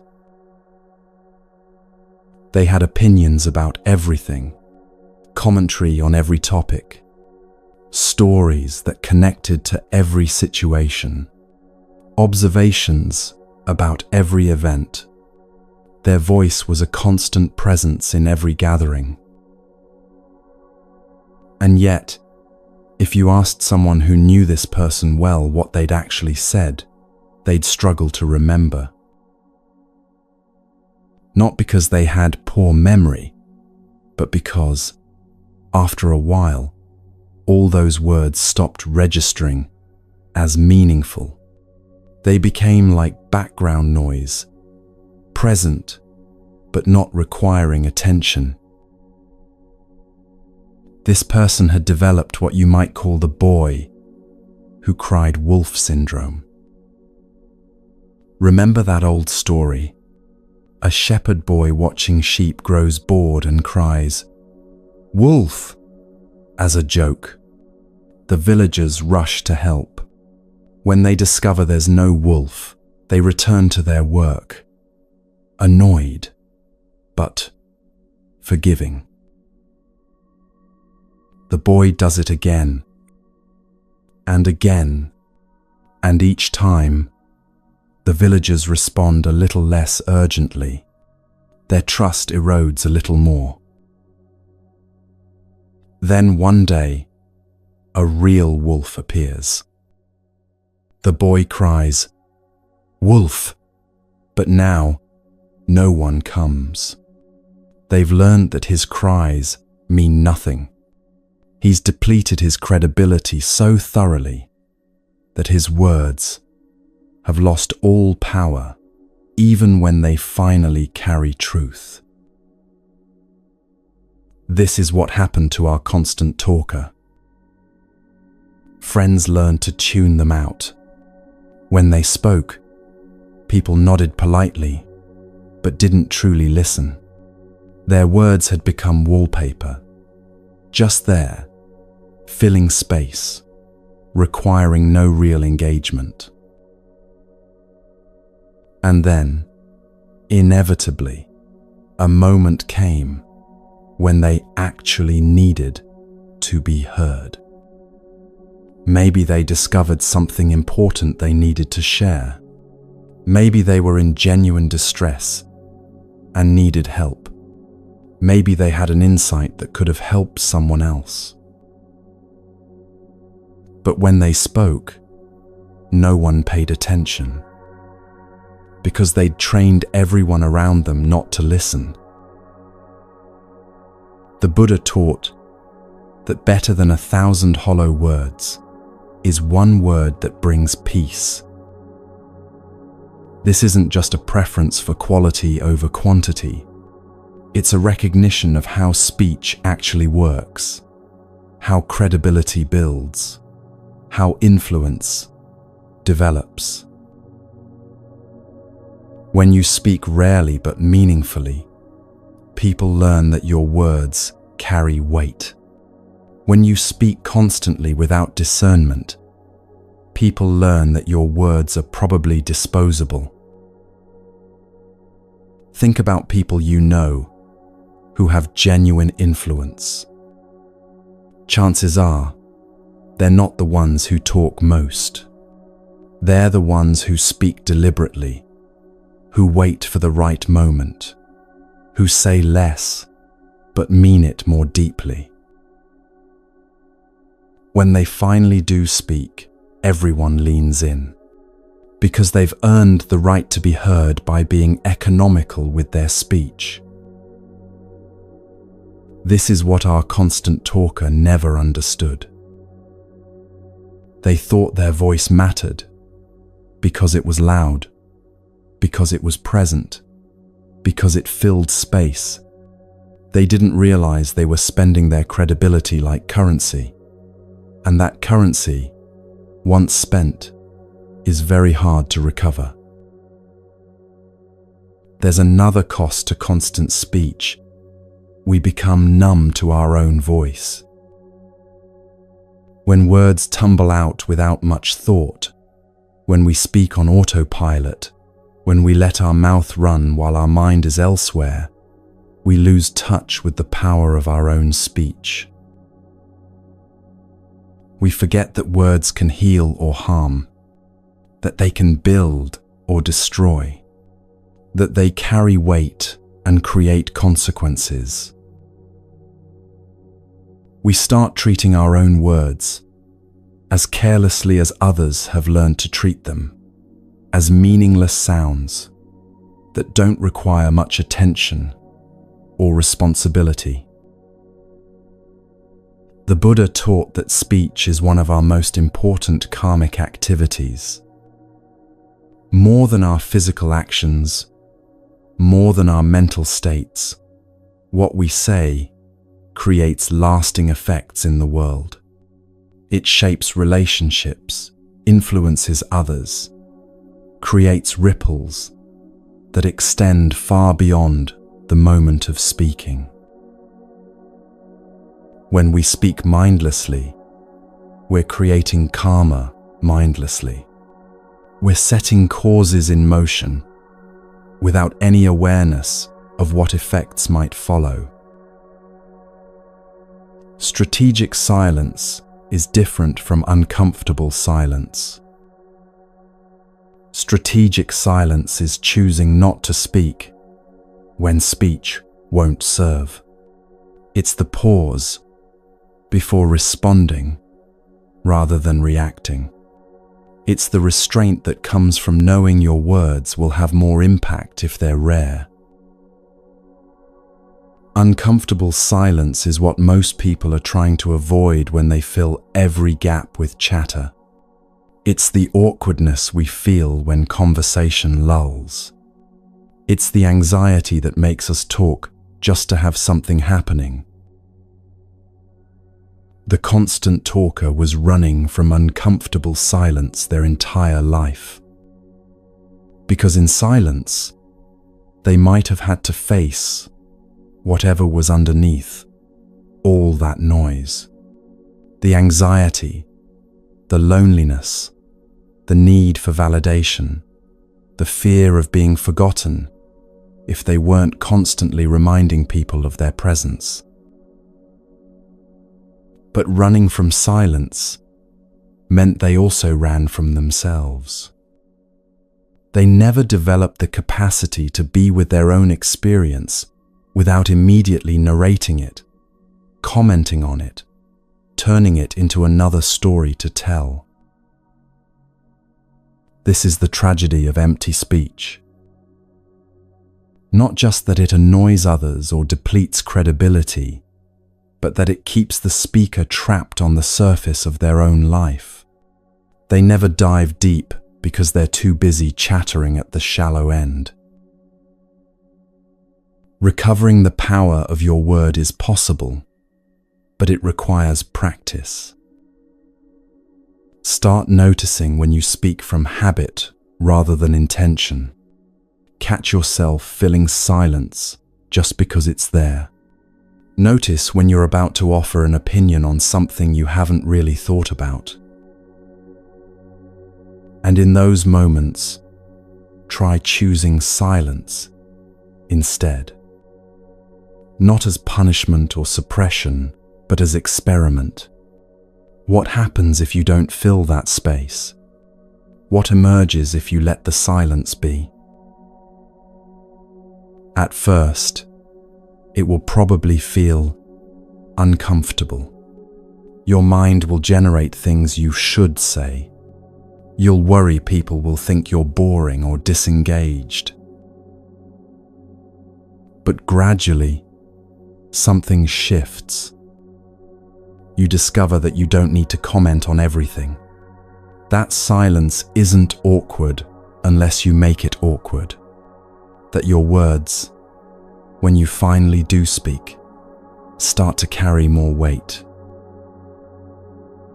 People begin to notice, oh, they don't usually speak up.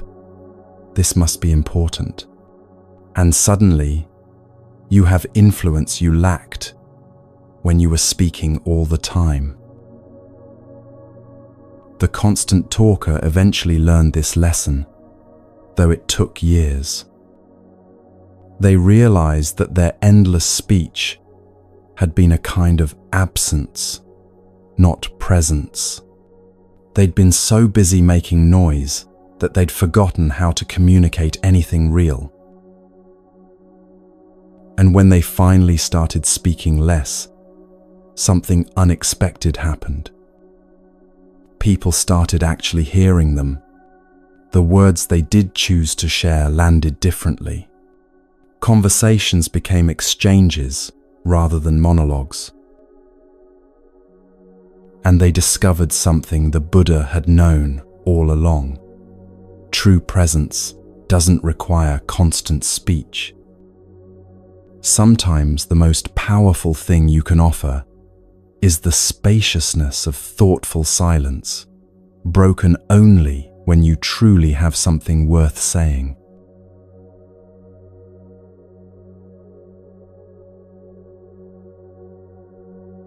When he was 16, a young man got a job working in a hospital. It wasn't glamorous work, mostly helping patients with daily activities, keeping them company, making sure they had what they needed. But it gave him something unexpected, access to wisdom he couldn't have found anywhere else. He started interviewing the elderly patients. Not formally, just conversations during his shifts. He'd ask them about their lives, their memories, the choices they'd made, what they'd learned over 8 or 9 decades of living. And what he heard changed how he understood his own life.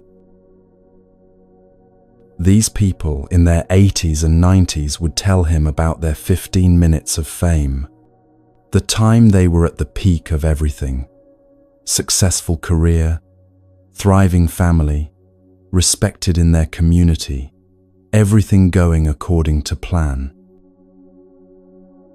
"I thought that was it," one woman told him. "I thought I'd figured out life. I had the perfect job, the perfect house, the perfect family, and I just assumed that's how it would be from then on." But it never was. Every single person he interviewed had a story of unexpected change. The job they lost suddenly, the diagnosis that changed everything, the relationship that ended, the opportunity that appeared out of nowhere, the tragedy no one saw coming. One man had been a successful banker, living in a mansion, on track to early retirement. Then the economy collapsed. He lost everything and spent the next decade rebuilding a completely different life in a completely different city. A woman had raised 3 children, was looking forward to grandchildren and a comfortable old age with her husband of 40 years. He died suddenly at 58. She was still processing that loss 20 years later. Another person had planned to stay in their hometown forever, surrounded by lifelong friends and familiar places. Then circumstances they couldn't have predicted took them to 3 different countries across 4 decades. They never imagined they'd end up where they were, but here they were. The young man began to see a pattern. Life wasn't a straight line from beginning to end. It wasn't a simple story with predictable chapters. It was more like an epic novel with unexpected twists, sudden reversals, chapters you never saw coming. The Buddha taught that the trouble is, we think we have time. We live as if our current circumstances are permanent, as if the way things are now is the way they'll always be, as if we can put off important conversations, meaningful changes, deep questions until later. But the 90-year-olds knew better. They'd lived long enough to see how quickly permanent situations dissolve, how suddenly secure foundations crumble, how unexpectedly new chapters begin. And they'd learned something essential. One page doesn't define the story. When you're in the middle of a crisis, when you've lost the job, when the relationship is ending, when the diagnosis comes, when everything you counted on is falling apart, it feels like that's the story. It feels like the defining chapter, the thing your life will be about from now on. But the 90-year-olds knew that crisis was usually just one chapter in a much longer narrative. The bankruptcy led to a career change that became more fulfilling than the original path. The devastating loss opened space for growth that wouldn't have been possible otherwise. The forced move introduced them to people who became crucial to their later life. Not because everything happens for a reason. The Buddha never taught that comfortable lie. But because life keeps unfolding, keeps offering new chapters, keeps providing opportunities to write the story differently. This is what gave the young man perspective he wouldn't have had otherwise. When something difficult happened in his own life, when he felt like everything was falling apart, he could remember those conversations. He could remember that this was one page in a much longer book, that the story wasn't over yet. The 90-year-olds also taught him about writing your final chapter first. One of the patients, a man who'd spent his life accumulating wealth and status, told him something striking. "I can't believe I wasted so much time on things that don't matter," he said. "Now that I'm here, none of that matters.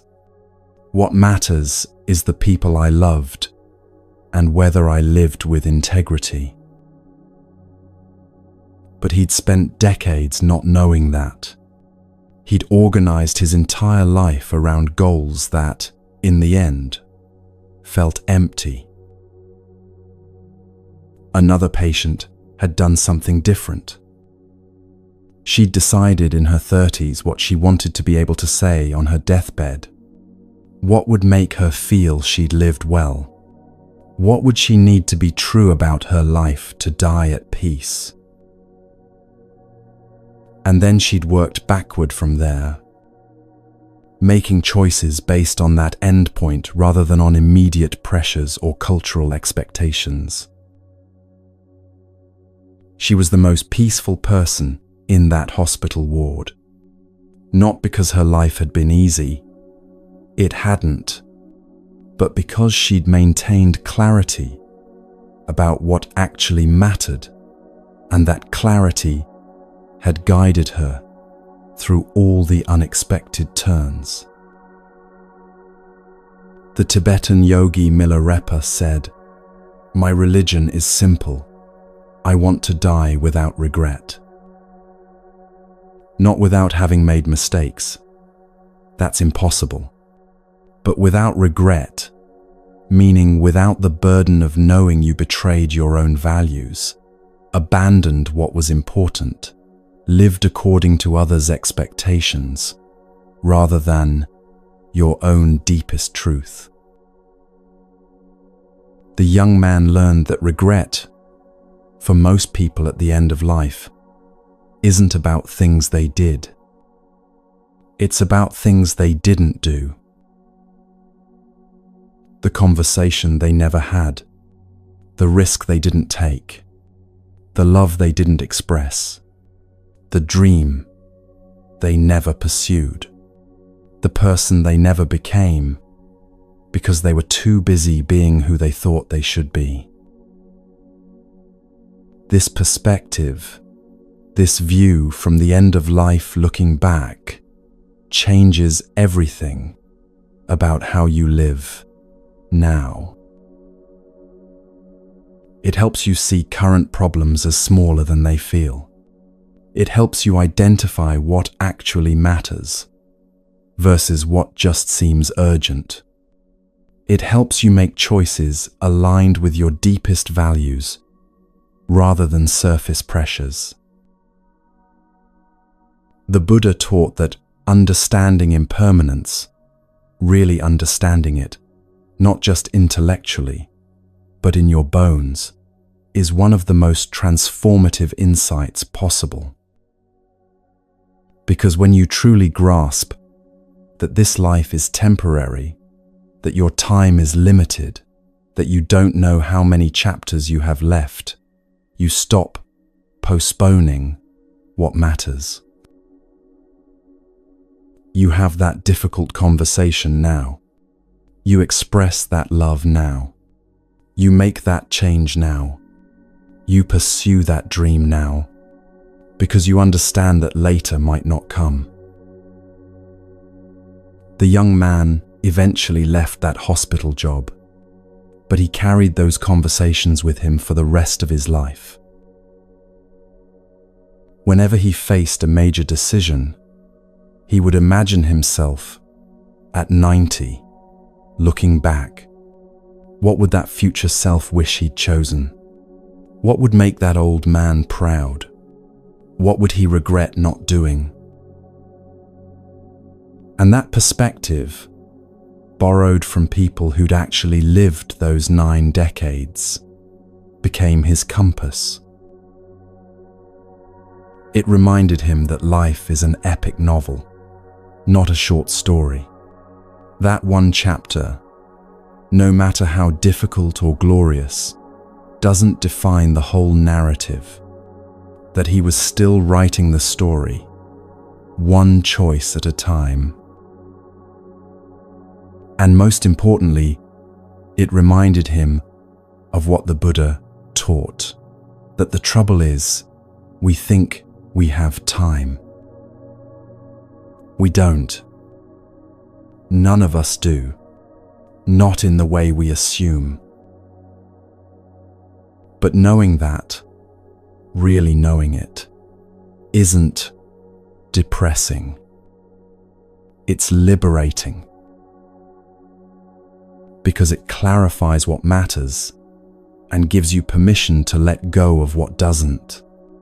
It helps you write your final chapter now, in how you're living today. It invites you to live without regret, guided by what you'll wish you'd done when you're looking back from the end. The 90-year-olds taught him that. And they taught him something the Buddha knew, that wisdom isn't just about understanding truth, but about living it while you still can.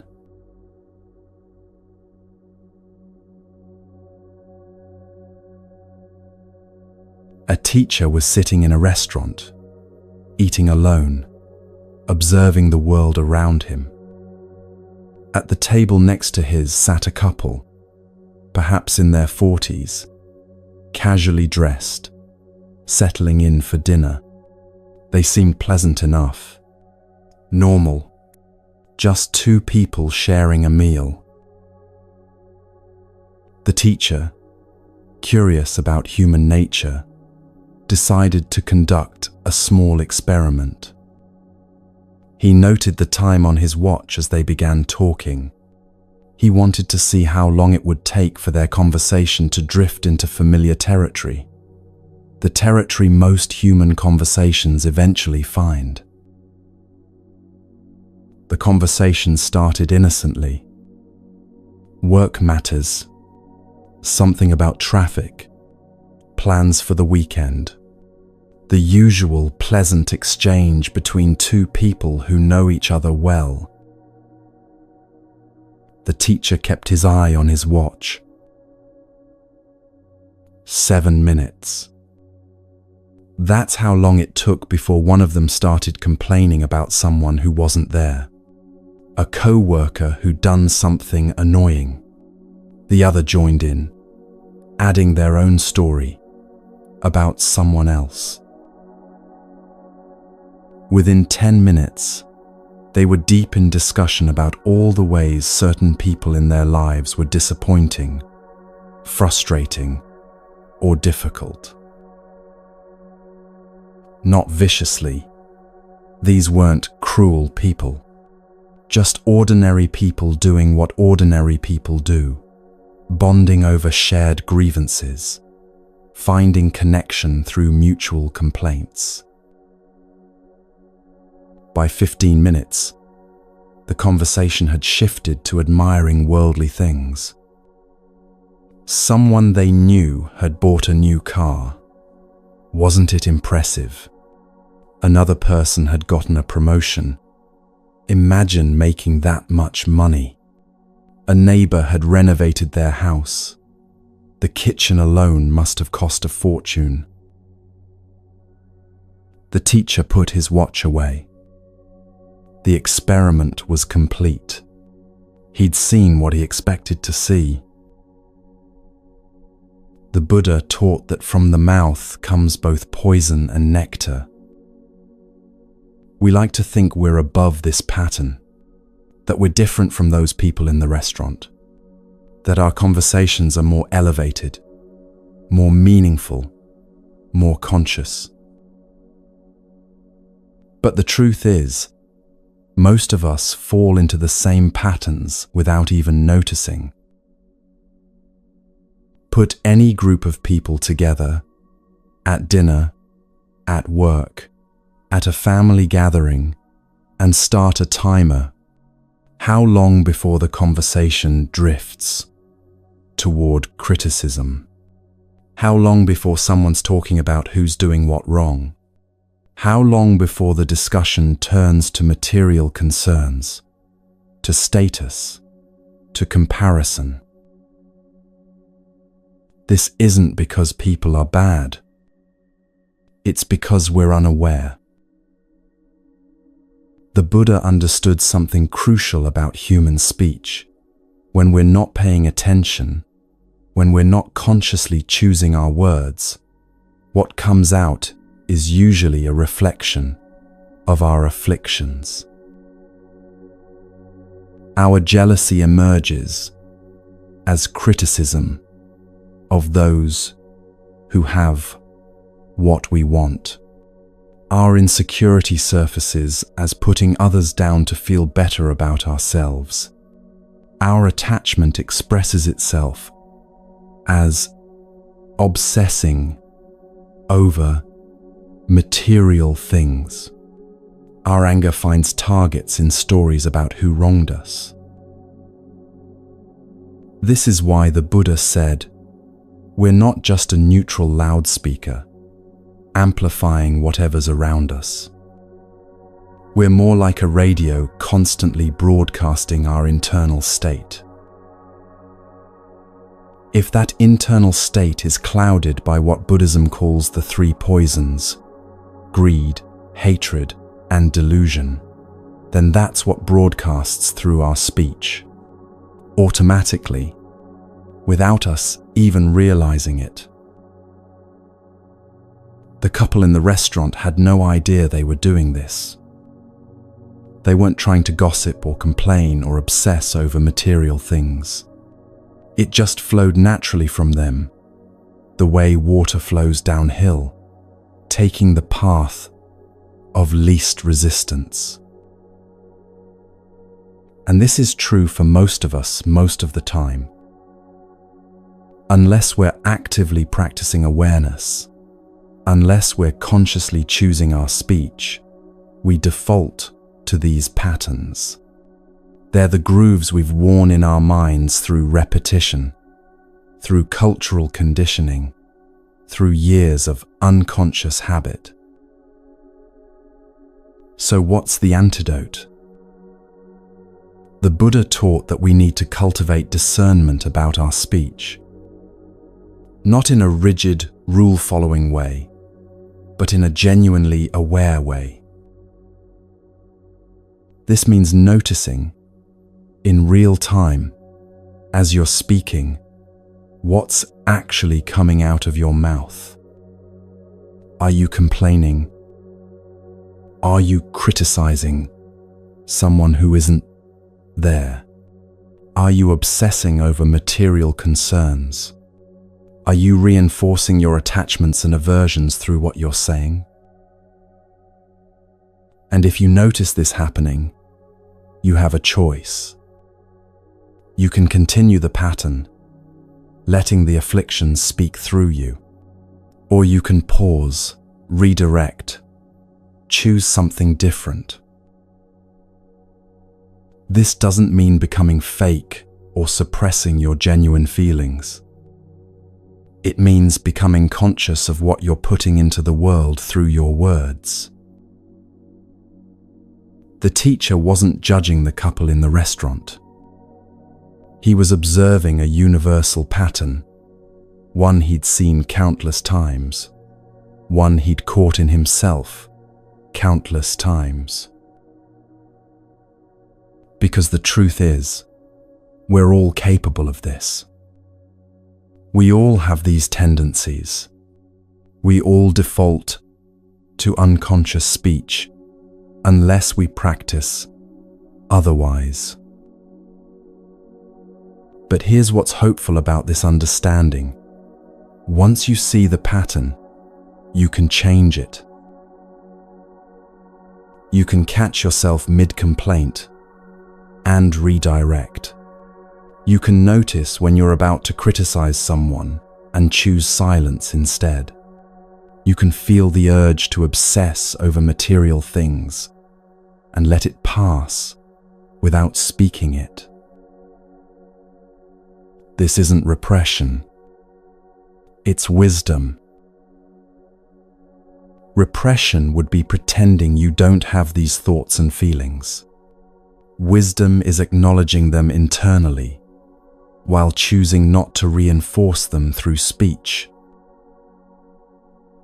Because every time we speak our jealousy, we strengthen jealousy. Every time we voice our resentment, we deepen the groove of resentment.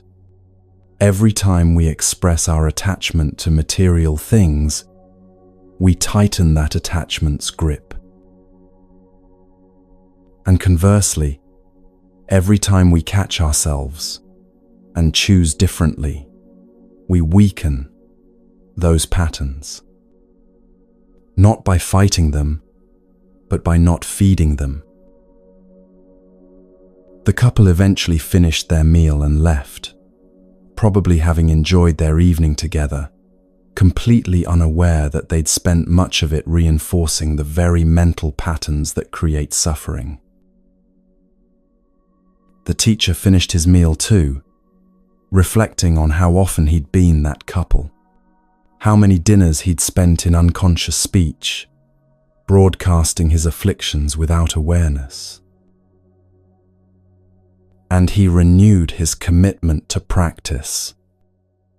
Not to be perfect, that's impossible, but to be aware, to catch the patterns more quickly, to choose more consciously what he puts into the world through his words.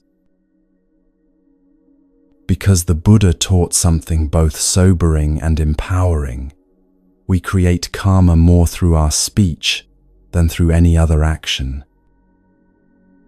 More than what we do with our bodies. More than what we think in our minds. What we say has the most powerful and lasting impact on our lives and on the lives of those around us. Which means that learning to speak consciously, to notice what's coming out of our mouths, and choose wisely, is perhaps the most important practice we can undertake. Not because it makes us good people, but because it makes us aware people, and awareness is the first step toward any real change.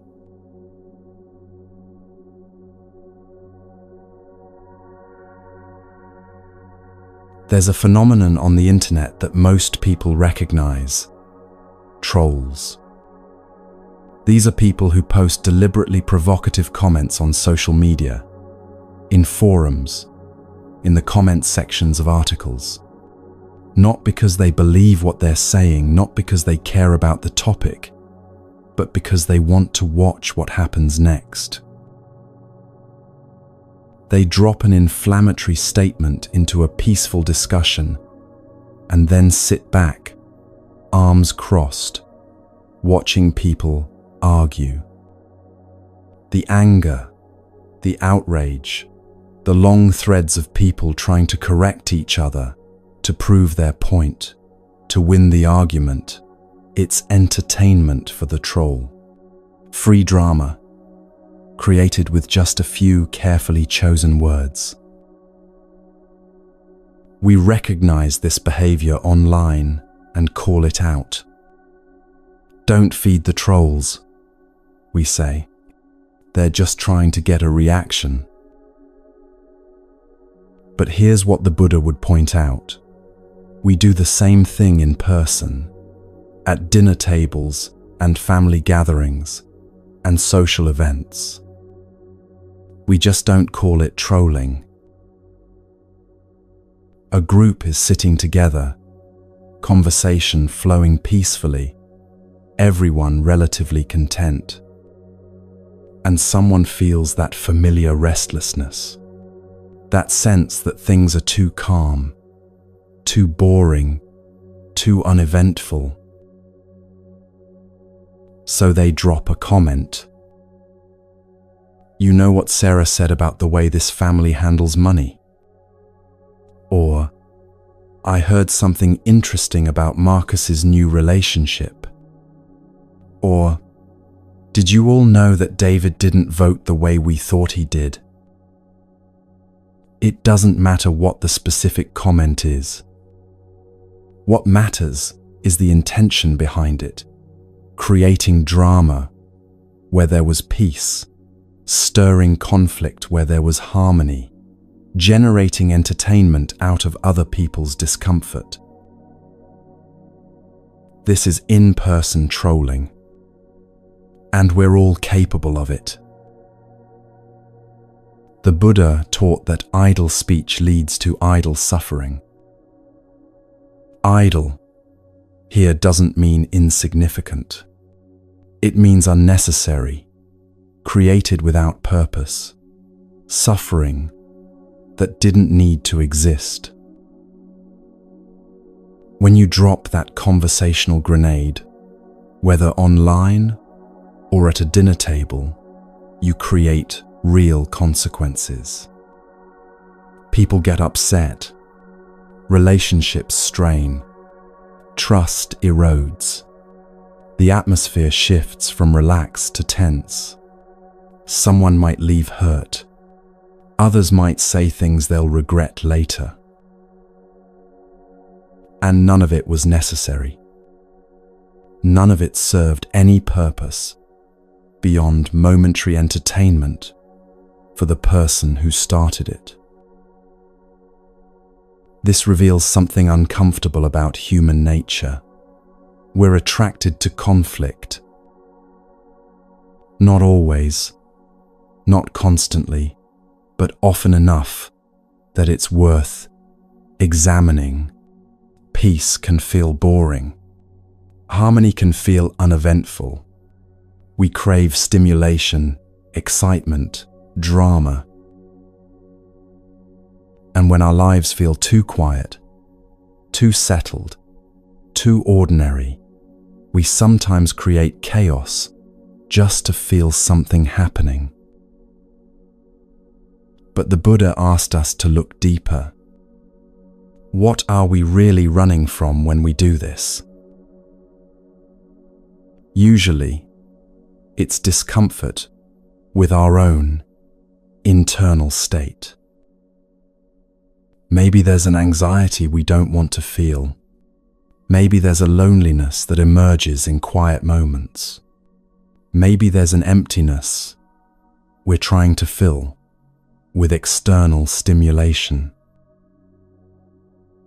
So, we create drama outside ourselves to avoid what's happening inside ourselves. We throw the grenade and then get absorbed in watching the explosion, temporarily forgetting whatever was bothering us. But it doesn't work for long. The distraction is temporary, and we've just damaged relationships and trust in the process. Online trolls are easy to recognize because they're often anonymous strangers doing it for obvious entertainment. In-person trolls are harder to recognize because they're our friends, our family members, sometimes ourselves. And the motivation isn't always as obvious. Sometimes we tell ourselves we're just being honest, or raising important issues, or keeping things interesting. We create justifications for behavior that's really just about avoiding our own discomfort by creating it in others. The Buddha's teaching on this is clear. Examine your motivation before speaking. Are you about to say this because it needs to be said? Because it will actually help someone? Because there's a genuine problem that needs addressing? Or are you about to say it because you're bored? Because peace feels uncomfortable? Because you want to see what happens? Because creating drama feels more interesting than sitting with stillness? If it's the latter, the wise choice is silence. Not suppression, not forcing yourself to swallow words that genuinely need to be spoken, but discernment, recognizing when speech will create unnecessary suffering and choosing not to inflict that suffering. This requires us to develop a different relationship with boredom and peace. What if calm isn't something to be disrupted, but something to be treasured? What if harmony isn't boring but precious? What if those quiet moments with others are actually opportunities for genuine connection rather than empty spaces to be filled with manufactured conflict? The internet trolls have taught us something valuable. We can see clearly in them what we do in subtler ways ourselves. They're extreme versions of a common human tendency. They're showing us, in exaggerated form, the pattern of creating suffering for entertainment. And once we see it clearly in them, we can start noticing it in ourselves.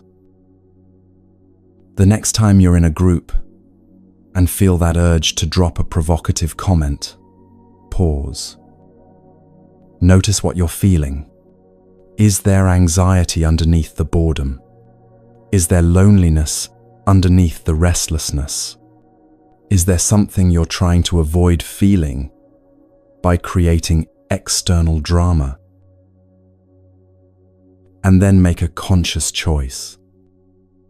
You can feed that urge, throw the grenade, watch what happens. Or you can sit with whatever discomfort is arising. Let it be there without needing to export it onto others. The Buddha taught that we have more power over our speech than we realize. We're not victims of our impulses. We're not forced to say everything that comes to mind. We can notice the urge to create drama and choose differently. This doesn't make us passive or boring. It makes us conscious. It makes us people who create peace rather than conflict, who build up rather than tear down, who contribute to harmony rather than disrupting it. And paradoxically, when you stop trying to make things interesting through manufactured drama, life becomes genuinely interesting. Because you're finally present enough to notice what's actually happening, rather than constantly creating distractions from it. The trolls, online and in person, are missing out on real connection, real peace, real satisfaction. They're trading something valuable for something cheap and temporary. The Buddha's invitation is to make a different trade, to give up the cheap thrill of creating drama in exchange for the deep satisfaction of cultivating peace. It's a trade that pays dividends for the rest of your life.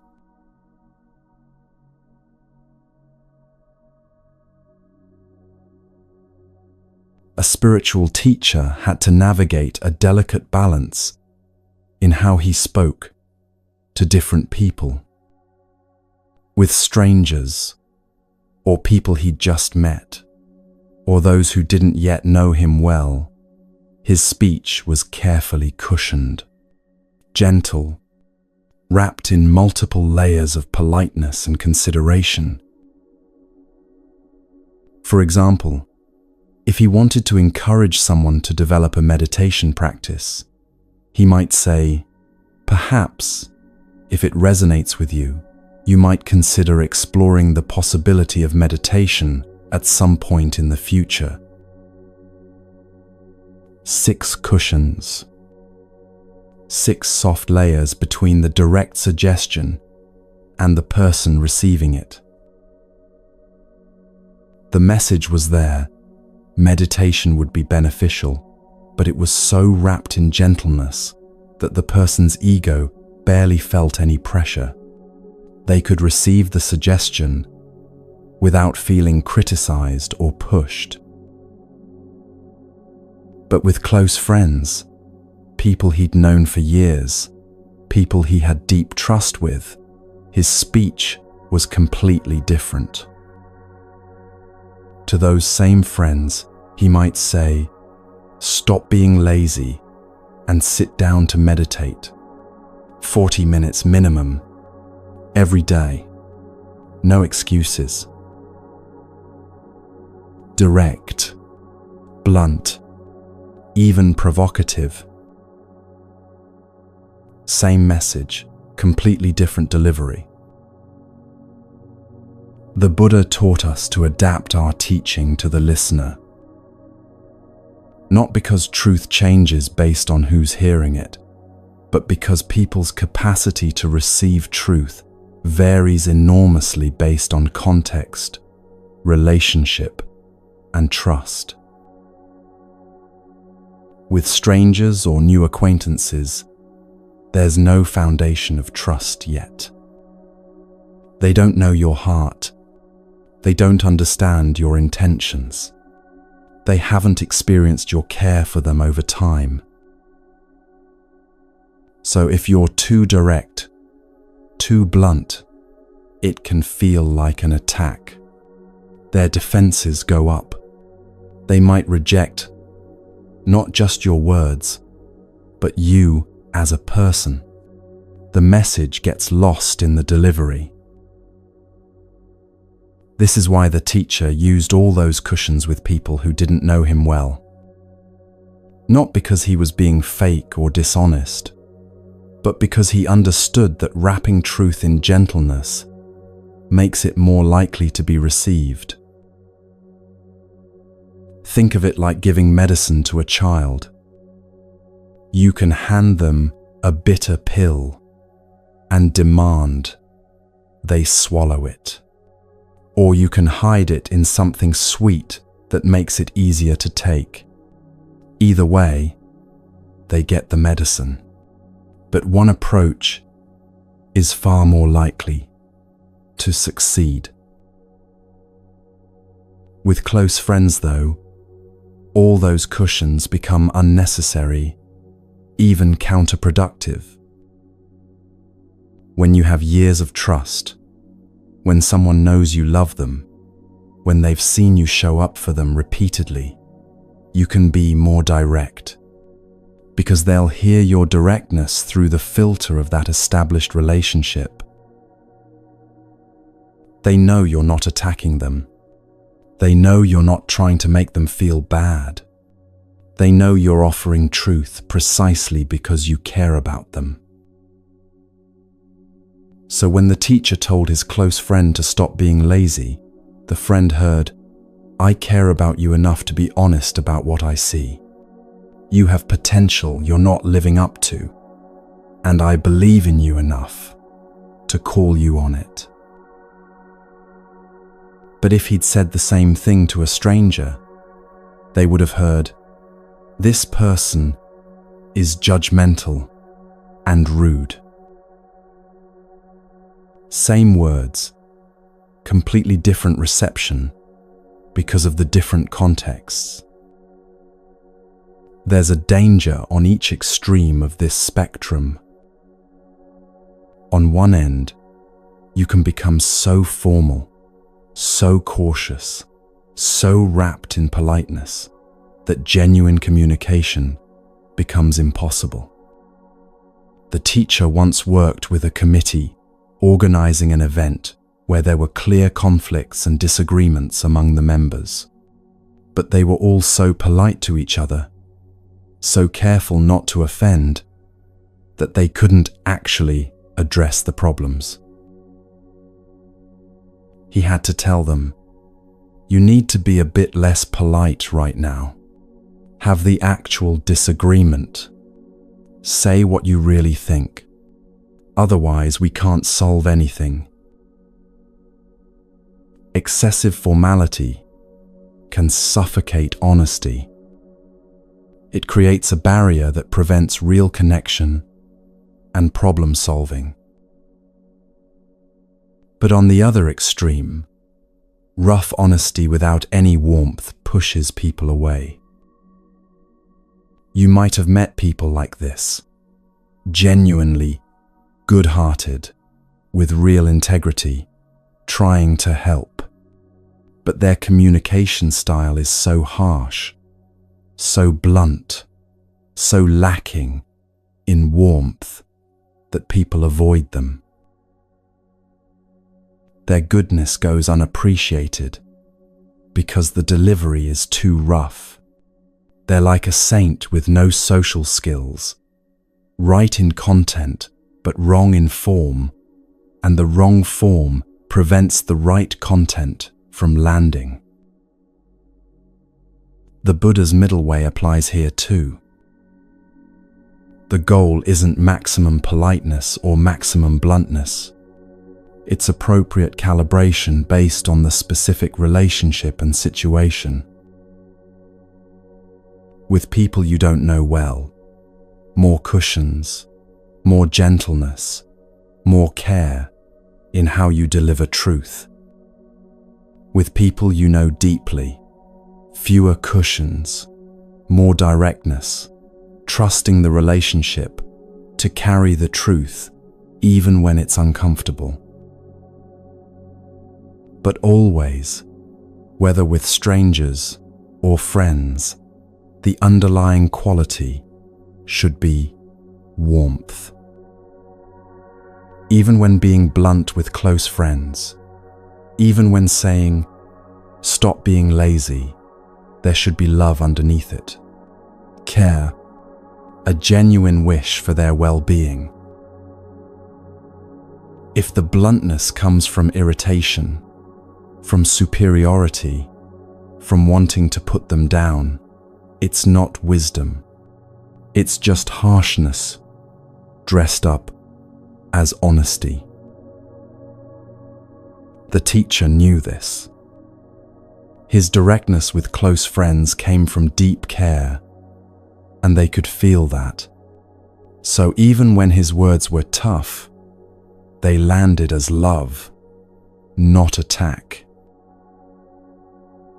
This is the skill the Buddha wants us to develop, reading situations accurately and calibrating our speech accordingly. Not manipulating people by telling them what they want to hear, not being dishonest or fake, but being wise about how we deliver truth so that it can actually be received and used. Think about your own relationships. Are there people you're too cautious with, using so many cushions that genuine communication never happens? Maybe it's time to risk a bit more directness, trusting they can handle more honesty than you've been giving them. Are there people you're too harsh with, being so blunt that they've stopped listening to you? Maybe it's time to add some cushions, wrapping your truth in more warmth so they can actually hear it. The Buddha taught that effective communication requires both truth and skillful means. Truth without skillful means is like medicine forced down someone's throat. They might vomit it back up. Skillful means without truth is like candy, pleasant, but not nourishing. We need both. Truth delivered with wisdom about how to make it receivable. And that wisdom develops through practice, through paying attention to how people actually respond to different approaches, through learning to read relationships accurately and adapt accordingly. The teacher never stopped refining this skill. With each person, in each situation, he was asking himself, how many cushions does this moment require? How can I deliver this truth in a way that serves rather than harms? And gradually, his speech became more effective. Not because he compromised truth, but because he learned to deliver it with wisdom.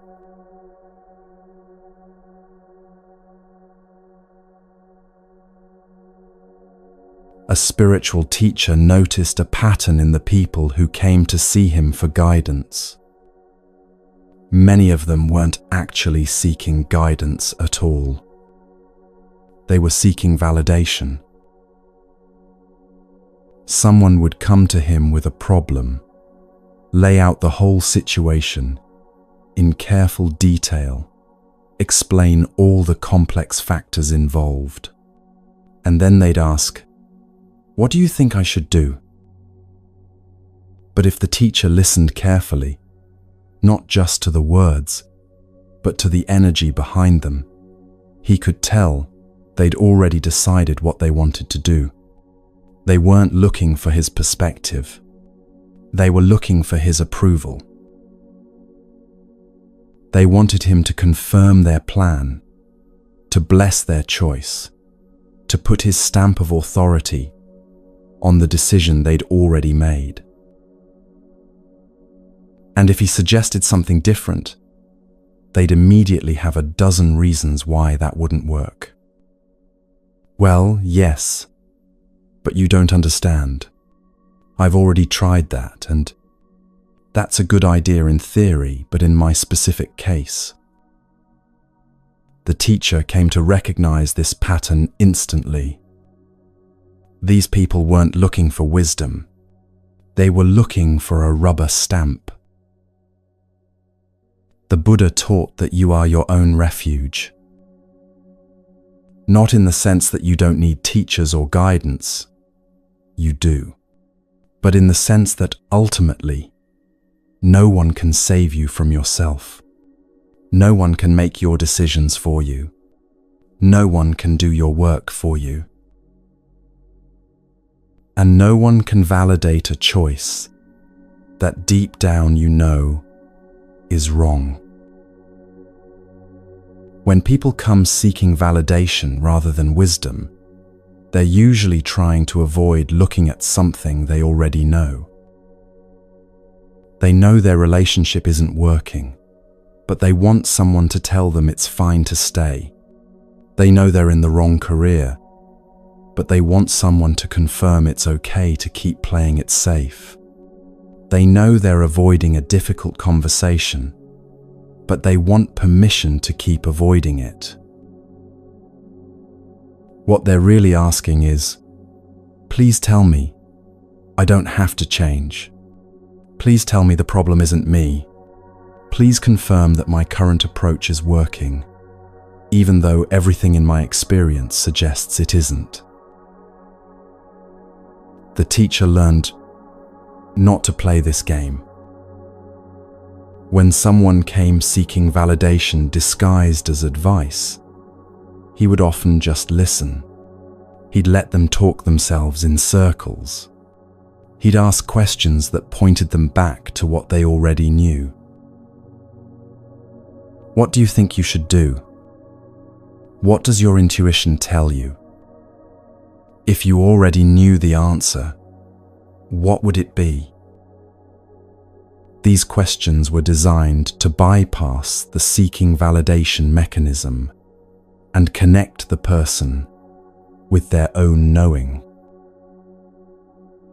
Because here's what the teacher understood. People almost always know what they need to do. They just don't want to do it. They don't want to have the hard conversation. They don't want to make the scary change. They don't want to take responsibility for their life.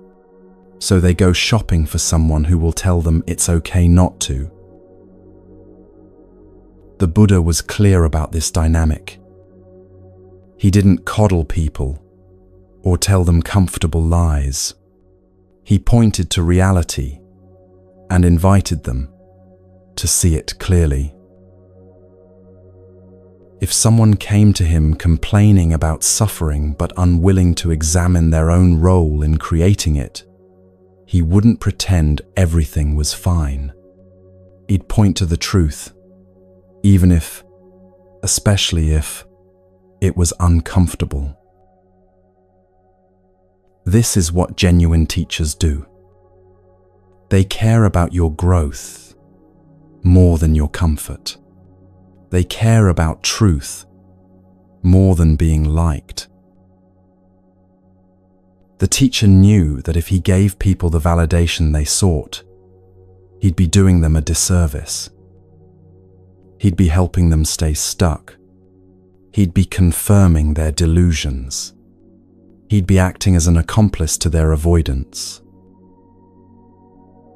So instead, he became a mirror.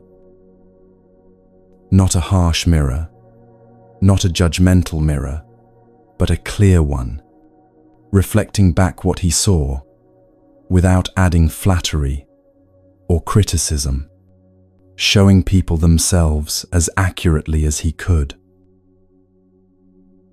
And often, that reflection was enough.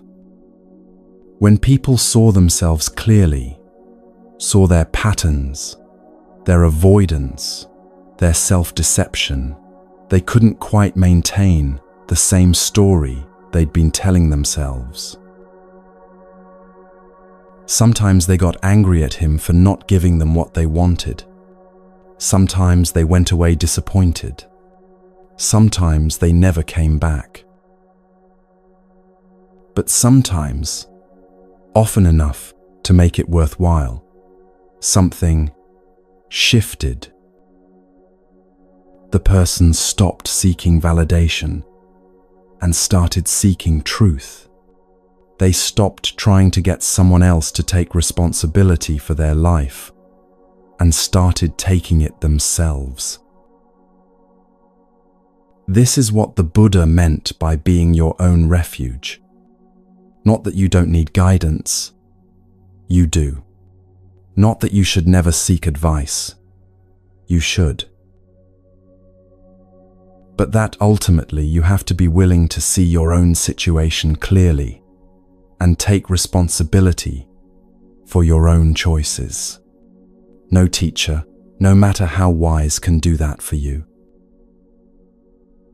The teacher knew that his job wasn't to make people feel better about bad choices. His job was to help them see more clearly so they could make better choices. Sometimes that meant saying uncomfortable things. Sometimes it meant refusing to give the validation people sought. Sometimes it meant simply sitting in silence and letting the person feel the weight of their own knowing. Because the truth is, most people don't need more information. They need more honesty, with themselves first, and then with others. They need to stop looking for someone to tell them it's okay to stay stuck, and start acknowledging what they already know needs to change. The Buddha taught that this kind of honesty is the foundation of all spiritual growth. Without it, you're just collecting teachings and techniques while avoiding the actual work. You're building elaborate structures of spiritual concepts while the foundation remains unstable. With it, Even small practices become transformative because you're no longer trying to use spirituality to avoid reality. You're using it to see reality more clearly and respond more wisely. The teacher never judged people for seeking validation. It's a human impulse, understandable and common. But he also never fed that impulse. Instead, he offered something more valuable, the invitation to stop seeking external validation and start trusting your own clear seeing. To stop looking for someone to take responsibility for your life and start taking it yourself. To stop asking, "What should I do?" when you already know, and start asking, "Do I have the courage to do what I already know needs doing?" That's a much scarier question, but it's also a much more honest one. And honesty, the Buddha knew, is where all genuine transformation begins.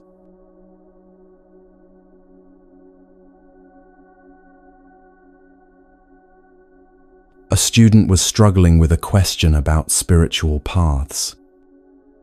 She'd been studying Buddhism seriously, had learned about different philosophies, different approaches, different traditions within Buddhism itself, and now she was confused. If traditions are organized vertically, she asked her teacher, with some being more refined, more accurate, closer to truth, doesn't that make them better? Doesn't that mean some paths are superior to others? The teacher smiled. He'd heard this question before. "Let me tell you about cats," he said. The student looked confused, but she listened. Generally speaking, the teacher continued, a long, fluffy tail is beautiful on a cat. It's elegant, expressive, aesthetically pleasing. If you're choosing a cat based purely on appearance, a magnificent tail is desirable. The student nodded, wondering where this was going. But imagine, the teacher said, that this cat lives in a nursing home.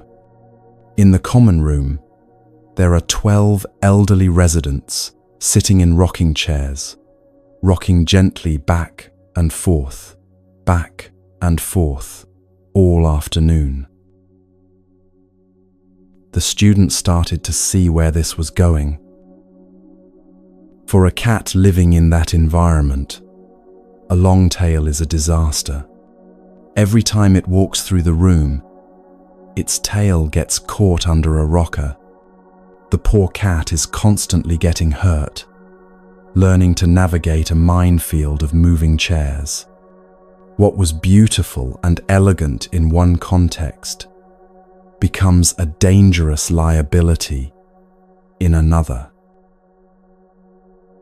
The teacher paused, letting this sink in. "So," he asked, "is a long tail better or worse?" "It depends," the student answered slowly, "on where the cat lives." "Exactly," the teacher said. "Context determines value." The Buddha taught that he offers medicine, not philosophy. This is a crucial distinction that many people miss. Philosophy debates abstract truth, what's real, what's ultimate, what's most refined or accurate in some objective sense. Medicine asks a different question. What will actually heal this person's suffering? And the answer to that second question always depends on context. A teaching that's perfect for someone at one stage of the path might be completely wrong for someone at a different stage. Not because the teaching is bad, but because it doesn't match where that person actually is. This is why the Buddha taught so many different practices, emphasized different aspects to different people, offered what seemed like contradictory instructions to various students. He wasn't being inconsistent. He was being responsive to actual needs rather than committed to abstract principles. The student was still processing this. But, she said, aren't some teachings objectively closer to ultimate truth, more refined in their understanding of reality? Yes, the teacher agreed, and that matters in certain contexts. If you're asking which teaching points most directly to the ultimate nature of mind, there are answers to that question. But that's different from asking which teaching is best for you right now, or best for your friend, or best for a particular community at a particular time. He continued, there are at least 3 valid ways to answer the question, what's the best practice? What's the best practice? First, you can ask, what's closest to ultimate truth in an absolute sense? What's the most refined understanding possible? That's a valid question with real answers. Second, you can ask, what's optimal for me specifically, right now, given my temperament, my conditioning, my current capacity?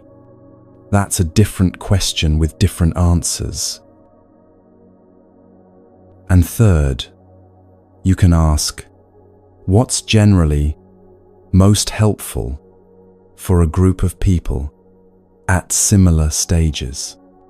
What will serve the majority of people in this community or at this event? The student was beginning to understand. So when someone says their path is the best, the teacher said, you have to ask, best for what purpose? Best for whom? Best at what stage? Best in what context? Without that context, the question is meaningless. Like asking if a long tail is better without specifying where the cat lives. This understanding prevents 2 common problems in spiritual communities. First, it prevents arrogance. When you understand that your practice is optimal for you right now, but might not be optimal for someone else at a different stage, you can't claim absolute superiority. You can deeply value your path without needing to diminish others' paths. Second, it prevents relativism. Some people hear, context determines value, and think it means all paths are equally valid for everyone, that there's no such thing as better or worse, that everything is just subjective preference. But that's not what the Buddha taught. He was very clear that some understandings are more refined than others, that some practices lead more directly to liberation, that there is a progression on the path. The key is holding both truths simultaneously. There is a vertical dimension to spiritual development, and there is appropriate matching between teaching and student. The most sophisticated teaching offered to a beginner will overwhelm and confuse them. It's like trying to teach calculus to someone who hasn't learned basic arithmetic. The calculus is more advanced, but forcing it on someone who isn't ready does more harm than good. Similarly, keeping an advanced practitioner at beginner-level teachings does them a disservice. They need deeper instruction that matches their developed capacity. The teacher watched his student absorb this understanding. "So I don't need to worry about whether I'm practicing the best teaching?" she asked. "Worry about whether your practice is actually helping you," he replied. "Is it reducing your suffering? Increasing your capacity for love? Making you kinder, clearer, freer? If yes, it's working for you right now. That's what matters." "And when it stops working," she asked. "Then you look for what comes next," he said. "You don't need to figure out your entire path from beginning to end. You just need to know what's helpful right now, at this stage, given who you are and what you need." And cross. The too. The student felt relief wash over her. She'd been so anxious about choosing the right path, about not wasting time on inferior practices, about whether she was advanced enough for certain teachings. But now she understood. The question wasn't whether she had the most refined teaching in some absolute sense. The question was whether her practice was actually serving her growth right now. And it was. She could feel it. She was changing, softening, becoming more aware and less reactive. That was enough. That was what the Buddha called skillful means. Using what works, respecting what helps, trusting the process, rather than obsessing over rankings. The teacher smiled at his student's visible relief. "Remember the cat," he said. "A beautiful tale can be perfect or disastrous, depending entirely on where the cat needs to live. Your spiritual path is the same. What matters isn't whether it's objectively the highest. What matters is whether it's right for you, right now, in the actual circumstances of your life." And that, the Buddha knew, was a question each person had to answer for themselves.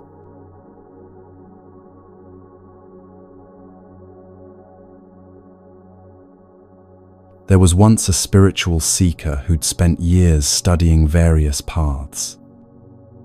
He'd read about Buddhism, practiced some yoga, explored different meditation techniques, attended talks on non-dual philosophy. He'd collected books, taken online courses, joined different groups. But he'd never really committed to any one path. Always in the back of his mind was the worry. What if this isn't the right one? What if I'm wasting my time? What if there's a better path I haven't found yet?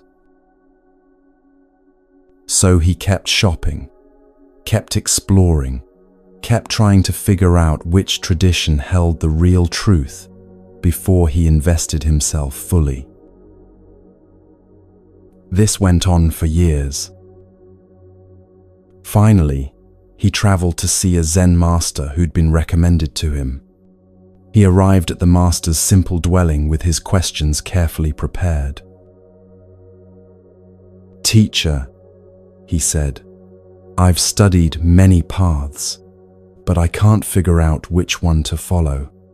How do I know which teaching is true? How can I be sure I'm not wasting my time on the wrong approach?" The master listened, then led the student down to a river near the monastery. Along the riverbank, several boats were moored. Fishing boats, passenger vessels, small rowboats, elegant crafts with sails. "Tell me," the master said, gesturing to the boats, "which of these is the right boat?" The student looked confused. "The right boat for what, teacher?" "Exactly." The master nodded. "The right boat for what?" He continued, "If you need to catch fish, that boat serves you best. If you need to cross quickly, perhaps the one with a strong sail. If you're traveling shallow waters, you need something different than if you're going into the deep. Each boat has its purpose." "But surely," the student protested, "some boats are better built than others. Some will get me across more reliably." "Perhaps," the master agreed, "but a fishing boat, no matter how well built, won't serve you if you need to transport cargo. And the finest passenger vessel in the world is useless to a fisherman who needs to work." The student was beginning to understand. "So the question isn't which spiritual path is objectively best," he said slowly, "but which one serves my actual journey." The master smiled. "Now you're asking the right question." The Buddha taught that all genuine spiritual paths share a common aim: freedom from suffering. They may use different methods, emphasize different aspects, speak in different languages, but they're all boats designed to carry people across the waters of confusion and pain toward the shore of clarity and peace. The question isn't which boat is the boat, but which boat serves you. And that depends on several factors. First, where are you starting from? What's your temperament? Are you naturally devotional or analytical? Do you connect better through ritual or through meditation?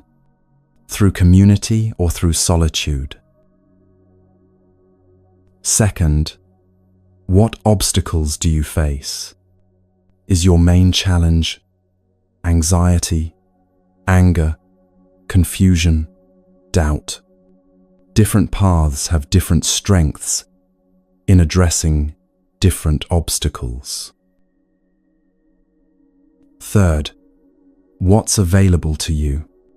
The perfect path doesn't help if you have no access to teachers or community or resources to support your practice. The seeker had been trying to bypass all these practical questions by finding the one true path that would work for everyone. But such a path doesn't exist. "But how do I know which one is right for me?" the student asked.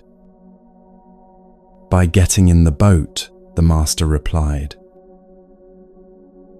He explained, "You can stand on the shore forever, analyzing boats, comparing designs, reading manuals about nautical engineering, or you can choose a boat that seems promising and start rowing.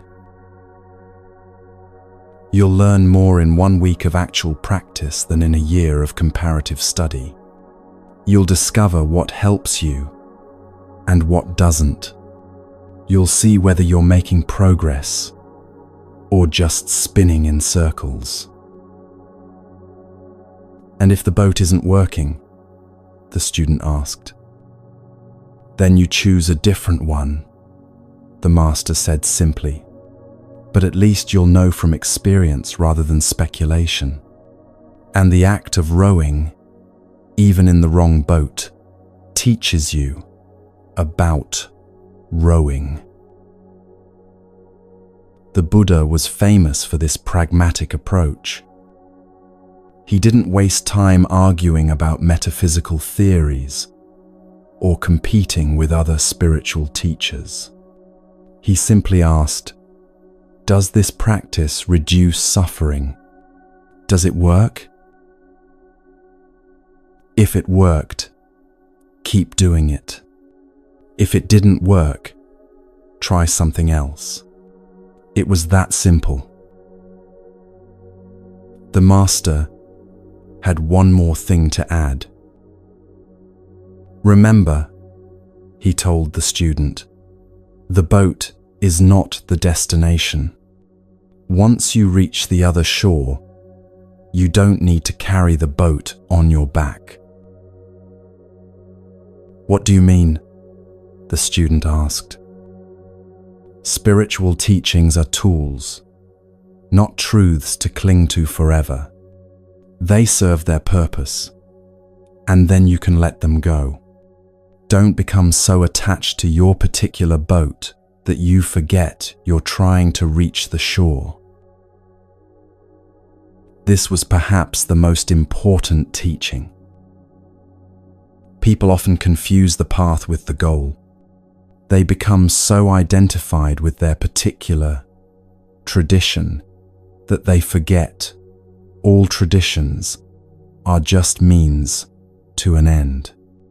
They defend their boat as if criticizing the boat is criticizing the ocean itself. But the ocean doesn't care which boat you use. The ocean just is. Similarly, reality doesn't care which path you take to see it clearly. Reality is what it is, regardless of what conceptual framework you use to approach it. The student left the riverside with a different feeling. He'd arrived anxious, paralyzed by indecision, desperate to find the one right answer before committing to anything. He left with clarity. He just needed to choose a boat and start rowing. Not the perfect boat. There was no such thing. Not the ultimate boat that would work for everyone. Just a good enough boat that could serve his journey from where he was to where he wanted to go. And if it turned out he'd chosen poorly, well, he'd learn from that too. He'd gain experience, develop discrimination, discover what actually works for him versus what sounds good in theory. The master watched him go, knowing the student had learned the most important lesson. Analysis without practice is just another way to avoid the actual journey. The Buddha knew this. That's why he taught people to test his instructions through direct experience rather than accepting them on faith. Get in the boat. Start rowing. See what happens. Everything else is just standing on the shore, looking at boats, going nowhere.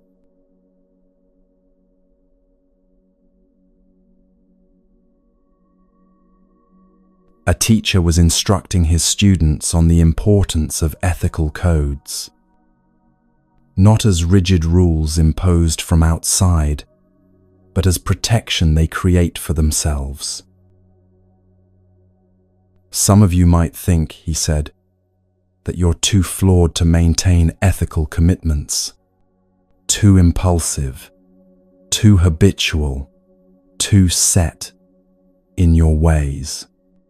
You think, I'll never be able to keep these precepts, so why bother making the commitment? He paused, letting them sit with that familiar resistance. But that's exactly backward, he continued.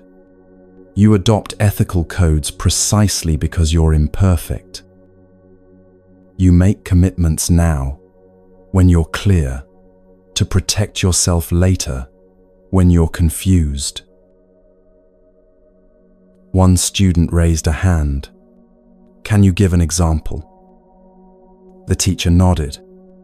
Imagine you decide, right now, in this moment of clarity, no matter what happens, I will not shout at people unless there's an emergency. Even if I'm provoked, even if I'm furious, I will not raise my voice in anger. You make that commitment when you're calm, when you can see clearly that shouting doesn't help, that it damages relationships, that you always regret it afterward. Then, 3 weeks later, you're in an argument. Someone pushes your buttons. Rage rises up in you. Your habitual pattern is to explode, to shout, to unleash that anger. But now there's something in the way. That commitment you made, your best self speaking to your worst self, saying, remember, we don't do this anymore. It might not stop you completely the first time, the teacher admitted, but it creates friction, a moment of awareness, a chance to choose differently. Without that commitment, you're at the mercy of habitual patterns. With it, you have a fighting chance to respond differently. The Buddha taught that we should make a lamp unto ourselves. Part of what this means is creating guidance for ourselves in advance of needing it, building structures that support our best intentions before we're tested by difficult circumstances. Ethical commitments are exactly this kind of structure. They're not imposed from outside by some judgmental authority. They're choices you make about who you want to be and how you want to move through the world. And you make these choices when you're thinking clearly, not when you're in the thick of emotional reactivity. The teacher told them about a traditional Buddhist perspective. One of my lamas said, "We adopt vows because we're going to break them." The students looked confused. What he meant, the teacher explained, is that we make commitments knowing we're imperfect, knowing we'll stumble, knowing we'll need to course correct repeatedly. If we were already perfect, we wouldn't need ethical guidelines.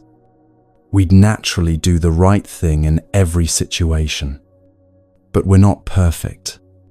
We have blind spots, reactive patterns, moments of confusion and weakness. So we create these commitments as guardrails, as reminders, as ways to catch ourselves before we cause too much damage. One student asked, "But doesn't breaking a commitment make things worse? Don't we feel guilty and discouraged?" "Only if you misunderstand the purpose of ethical codes," the teacher replied. "They're not tests you pass or fail. They're tools for growth. When you notice you've broken a commitment, That's valuable information. You get to see your patterns, understand what triggers you, learn what you need to work on. Then you recommit, not with guilt or shame, but with renewed clarity about what you're aiming for. This is different from how many people understand ethical rules. Often, we think of them as ways to prove we're good people, or to earn some kind of spiritual points. And when we break them, we feel we've failed, we're bad, we might as well give up. But the Buddha's approach was much more practical. Ethical guidelines are trainings. You train gradually, developing capacity over time, learning from your mistakes, becoming more skillful in your choices. Nobody expects a person learning to play piano to perform a concert immediately. You practice, you make mistakes, you improve gradually. Ethical development works the same way. The teacher had his students try an exercise. Think of one area of speech where you know you create problems for yourself, he said. Maybe you gossip. Maybe you exaggerate. Maybe you're sarcastic in ways that hurt people. Maybe you complain constantly. Just pick one thing you genuinely want to change. The students thought for a moment. Now, he continued, make a commitment, a clear, specific commitment about that one behavior. Not forever, just for this week. Not perfectly, just as best you can, knowing you might slip up. And write it down, make it concrete. So when the moment comes, when you're about to engage in that pattern, there's something specific you've committed to, not just a vague intention to be better. This specificity matters enormously. I'll try to be nicer is too vague to be useful when you're actually triggered. But I will not raise my voice, no matter how angry I feel, is concrete enough to remember and follow. The Buddha understood human psychology deeply. He knew that good intentions fade quickly under pressure. He knew that habitual patterns are powerful and resist change. He knew that without clear commitments made in advance, people default to whatever's easiest in the moment. So he taught his students to create these ethical scaffolds, not as prisons, but as support structures that help them become who they aspire to be. The teacher watched his students write down their commitments. One more thing, he added. These commitments aren't about pleasing anyone, not me, not the Buddha, not even yourself in some self-improvement competition. They're about recognizing that your actions have consequences, that how you speak shapes your relationships, your inner state, your whole life, and that you have more power over this than you realize. When you make these commitments, you're not trying to become someone else. You're trying to live in alignment with what you already know is true. This is what the Buddha meant by taking refuge in yourself. Not that you don't need guidance. You do. Not that you should reinvent everything. You shouldn't. But that ultimately, you're the one who has to do the work, make the choices, live with the consequences. And ethical commitments are how you help yourself do this work. Your clear mind helping your confused mind. Your wise self protecting your reactive self. Your future peace being safeguarded by your present clarity. One student looked up from writing. What if I break this commitment tomorrow? The teacher smiled. Then tomorrow you notice you broke it. You see what happened, what triggered you, what you can learn, and you recommit. Again and again if necessary. That's the practice. Not perfection, but persistent recommitment to who you want to become. And that, the Buddha knew, is how transformation actually happens. One commitment, one choice, one conscious moment at a time.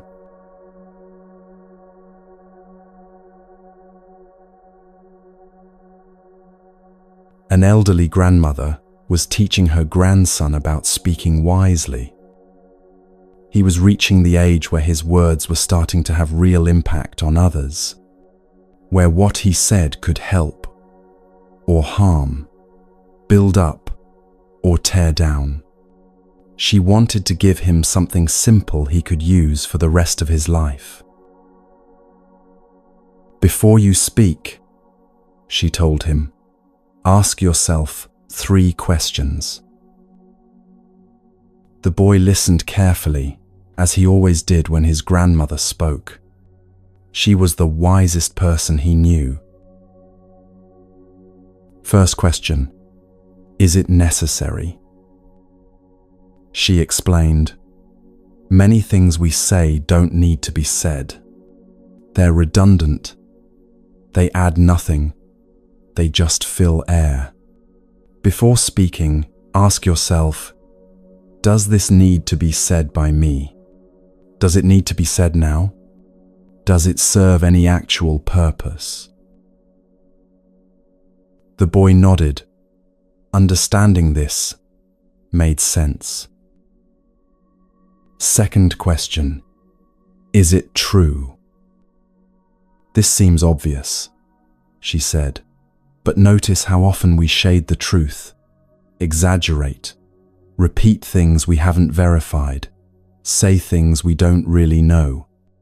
Before speaking, ask yourself, do I actually know this is true? Am I certain? Or am I passing along assumptions, gossip, or my own interpretations as if they were facts? The boy thought about times he'd done exactly this and felt a little ashamed. And third question, his grandmother said, is it kind? But grandmother, the boy interrupted, what if something is true but not kind? Shouldn't I still say it if it's true? His grandmother smiled. This was exactly the question she'd been waiting for.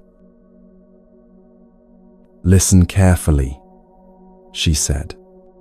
Truth alone is not enough reason to speak. She continued, there are trillions of true things in this universe. The distance from here to the moon is true. What you ate for breakfast 3 weeks ago is true. The number of leaves on that tree is true. But you don't speak these truths, do you? You choose which truths to speak based on what's relevant, what's helpful, what serves some purpose. So when you know something true about a person, something that might embarrass them, hurt them, or cause them pain, ask yourself, why am I choosing to speak this particular truth? Is it necessary? Does it actually help the situation? Or am I speaking it just because I can? Or to feel superior? or to wound someone who wounded me. The boy was beginning to see the wisdom in this. The Buddha taught that well-spoken words bear fruit. But what makes words well-spoken isn't just that they're true. It's that they're true, necessary, kind, and well-timed. All these elements work together. You might know something true about a person's past mistakes, but is it necessary to bring it up at a family gathering? Is it kind to remind them of something they've worked hard to move beyond? Or are you choosing that particular truth because it serves your ego in some way? The grandmother gave her grandson an example. Imagine your friend is nervous about an upcoming performance, she said. You know that last time they performed, they made several mistakes. That's true. Is it necessary to remind them of those mistakes right before they perform again? Is it kind? Does it help them? Or would it be wiser to speak a different truth, perhaps to remind them of the times they performed well, to encourage their preparation, to support their confidence? Both are true, but one serves them and one doesn't. This is the discernment the Buddha wanted people to develop. Not lying or hiding truth, but choosing wisely which truths to speak and when to speak them.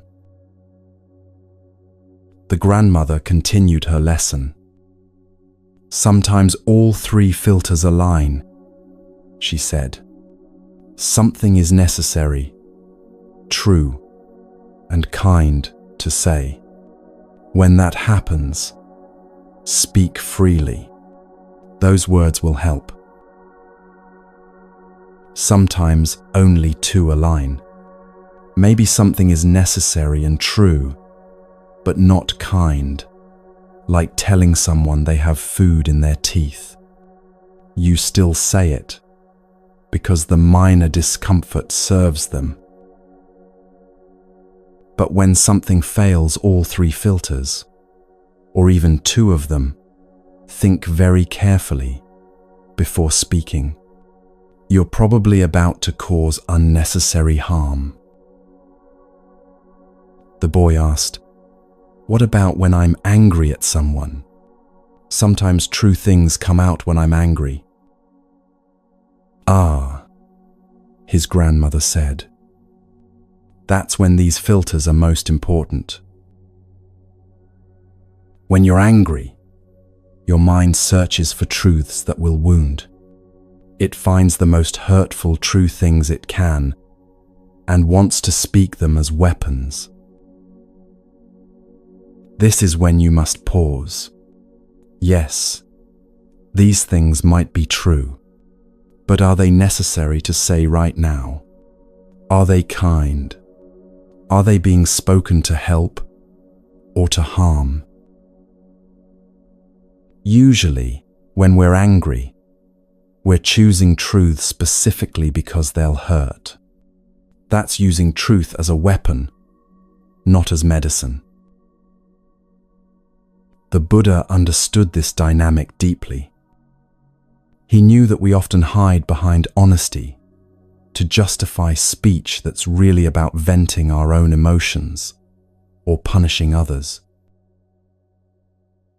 "I'm just being honest" becomes an excuse for cruelty. "Someone had to say it" becomes justification for speech that serves no one. Real honesty, the Buddha taught, is always paired with compassion. Not compassion that avoids difficult truths, but compassion that carefully considers how and when those truths should be delivered. The grandmother had one final teaching for her grandson. "These 3 filters aren't meant to make you silent," she said.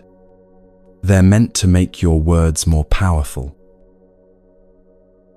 When you speak rarely, only when something is necessary, true, and kind, people listen. Your words carry weight. They know you've thought carefully, that what you're saying matters. But if you speak constantly without filtering, people learn to tune you out. Your words become noise." The boy understood.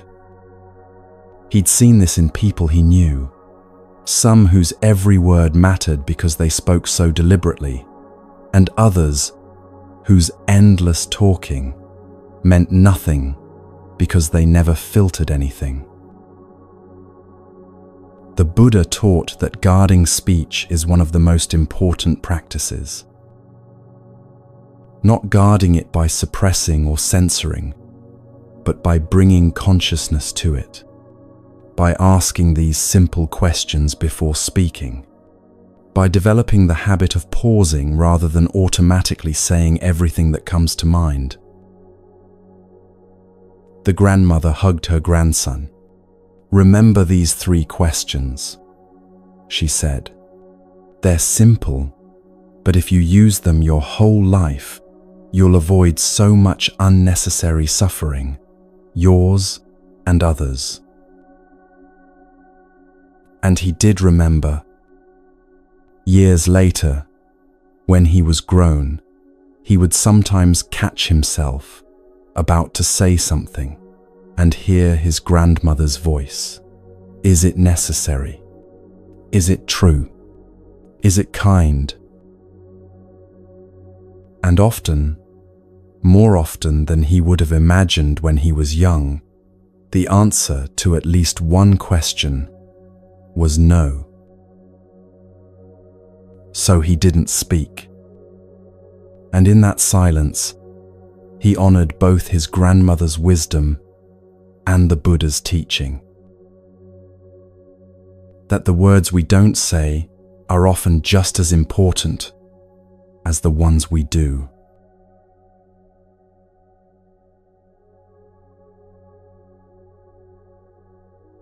In the Tibetan Buddhist tradition, there are senior masters whose reputations extend across continents. These lamas have tens of thousands of students, lead major monasteries, hold important lineages. Their influence is vast, their responsibilities enormous. And if you observe how they spend their time, a surprising amount of it goes toward one particular activity, building and maintaining harmony between different groups. The Dalai Lama is perhaps the most visible example. Despite everything else he does, teaching, writing, meeting with world leaders, he dedicates enormous energy to maintaining connection between different Buddhist traditions, different practice communities, different schools of thought within Buddhism itself. Why does he do this? Why do so many realized masters spend precious time on what might seem like administrative work or politics? Because they understand what the Buddha understood. Harmony is sacred work.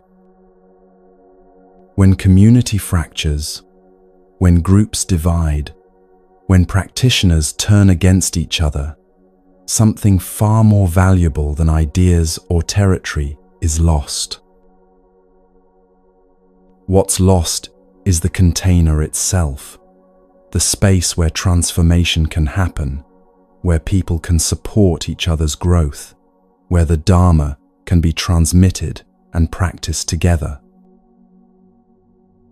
The Buddha identified creating schism in spiritual community as one of the 5 most harmful acts a person can commit.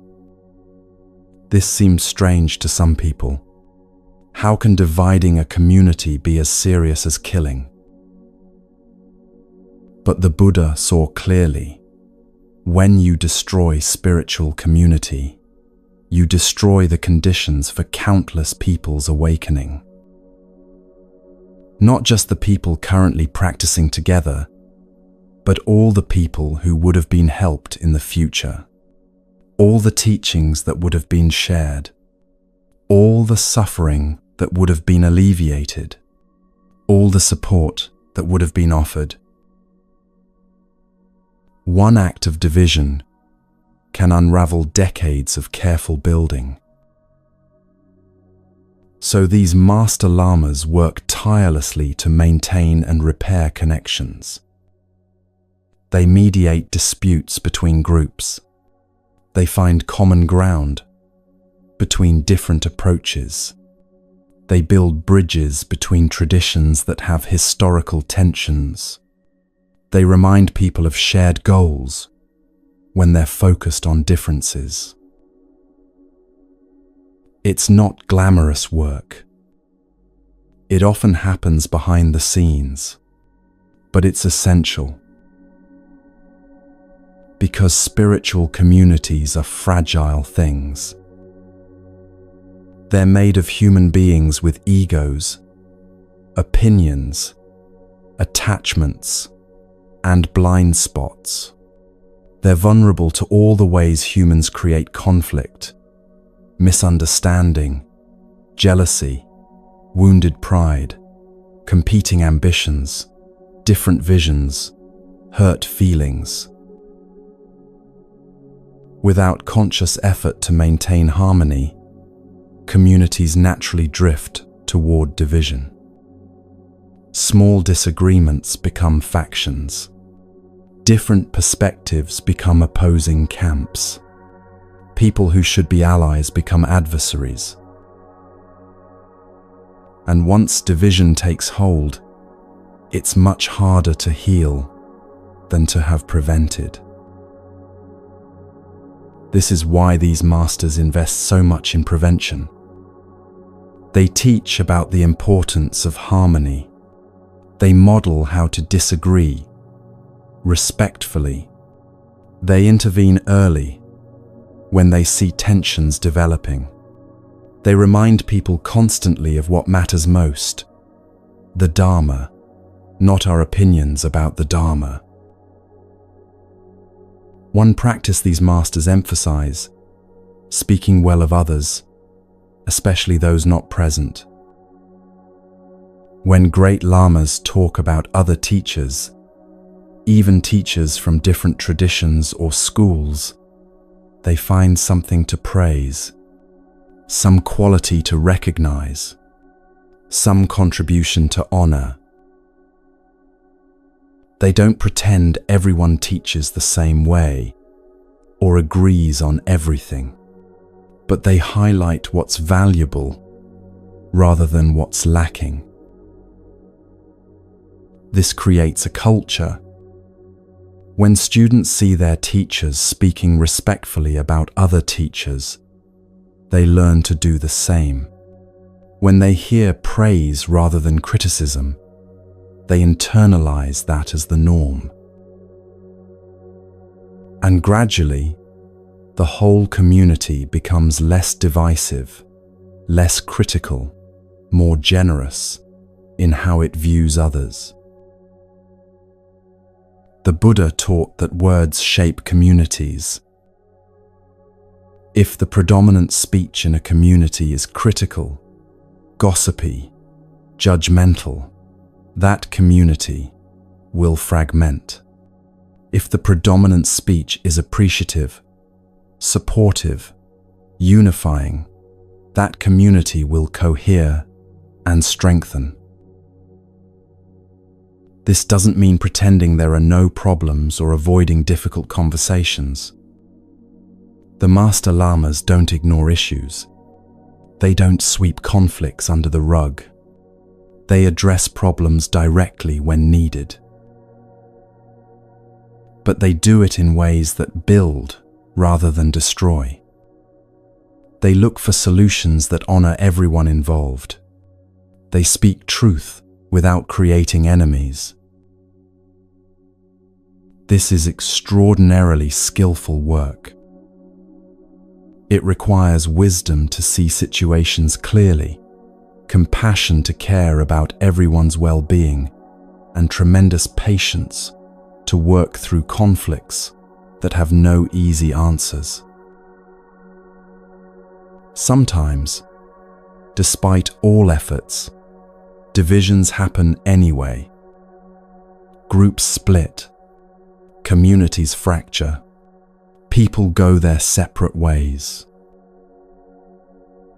The masters accept this when it's truly inevitable, but they work hard to make sure it's actually inevitable, not just the result of poor communication, hasty judgment, or failure to try. And even after divisions, they maintain respect and connection where possible. They don't let disagreement become enmity. They don't let separation become hostility. They keep doors open, maintain goodwill, preserve the possibility of future reconciliation. Because they understand something crucial. In spiritual community, there are no enemies. There are only people at different places on the path, with different understandings, different approaches, different challenges. We're all trying to wake up, all trying to end suffering, all working with the same basic human confusion and the same potential for awakening. When we forget this and start treating each other as adversaries, we've lost the plot. We've let the form obscure the essence. The Buddha knew how easily this happens. Even in his own lifetime, there were disputes among his disciples, different interpretations of teachings, different approaches to practice, different views on how the community should be organized. He addressed these conflicts patiently, repeatedly teaching about the importance of harmony. Not harmony that means everyone agrees about everything, but harmony that means people can disagree while still respecting each other, still practicing together, still supporting each other's liberation. This is the harmony the great lamas work to maintain. And they teach us by example that this work is not beneath anyone, no matter how realized you are, no matter how deep your understanding. Maintaining harmony in community is worthy of your energy. Because without community, the Dharma becomes much harder to practice. Without support, encouragement, shared commitment, and mutual accountability, most people's practice gradually weakens and eventually stops. So preserving community isn't just nice to do. It's essential to the Dharma's survival. The Master Lamas know this. That's why they're willing to travel, to mediate, to spend hours in meetings that might seem tedious. They're not just managing organizations. They're protecting the conditions that allow people to wake up. And they're teaching us, through their actions, that this is part of practice too. Not just sitting on your cushion, but maintaining the community that makes sitting possible. Not just your own liberation, but creating conditions for others' liberation. The Buddha called this bodhicitta, the awakened heart that works for everyone's freedom, not just your own. And it shows up in very practical ways, like choosing your words carefully so you don't create unnecessary division, like speaking well of those not present, like working patiently to build bridges between people and groups. This is what the great lamas teach us through how they spend their time and energy. That harmony is sacred. That community is precious. That preserving these is worthy of a master's full attention.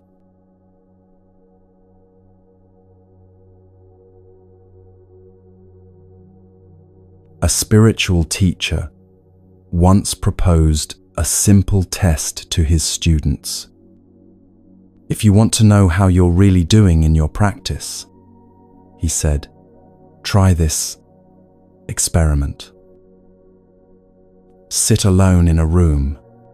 No phone, no computer, no book, no television, no music, no podcast, nothing visual or auditory to occupy your attention. Just you, sitting in silence. And notice what happens. The students shifted uncomfortably. This sounded easy in theory, but somehow threatening in practice. The teacher continued, "How long does it take before you start feeling uncomfortable? Before your mind starts generating problems? Before you tell yourself something harsh? Before you get restless and want to escape? This is your thermometer," he explained. "Your measure of inner peace or lack thereof. If you can sit comfortably in silence for an hour, you're in pretty good shape. If you start suffering after 5 minutes, you have work to do." One student asked, "But isn't it normal to get bored just sitting there?" "Bored isn't the same as suffering," the teacher replied. "I'm not talking about boredom. I'm talking about the quality of your inner life when you have nothing to distract you from it." He painted a clearer picture. When you sit in silence, does your mind immediately start recycling old resentments? Does it start worrying about upcoming events? Does it start criticizing yourself? Does anxiety arise for no particular reason? Does loneliness feel unbearable? Or can you simply be with yourself, not doing anything, not producing anything, not solving anything, not entertaining yourself, just being present with the basic fact of your own existence? Most people, the teacher explained, can't do this for long. And that inability reveals something important. The Buddha taught that when we quiet the mind, we see what's really there. Usually we're too distracted to notice our underlying state. We move from one activity to another, one conversation to the next, one distraction to another distraction. And beneath all that constant doing and engaging, there's a quality of mind we don't often encounter directly. For some people, it's relatively peaceful. When they stop and sit, they find a basic okayness, a kind of contentment that doesn't require anything special to maintain. But for many people, probably most, stopping reveals discomfort.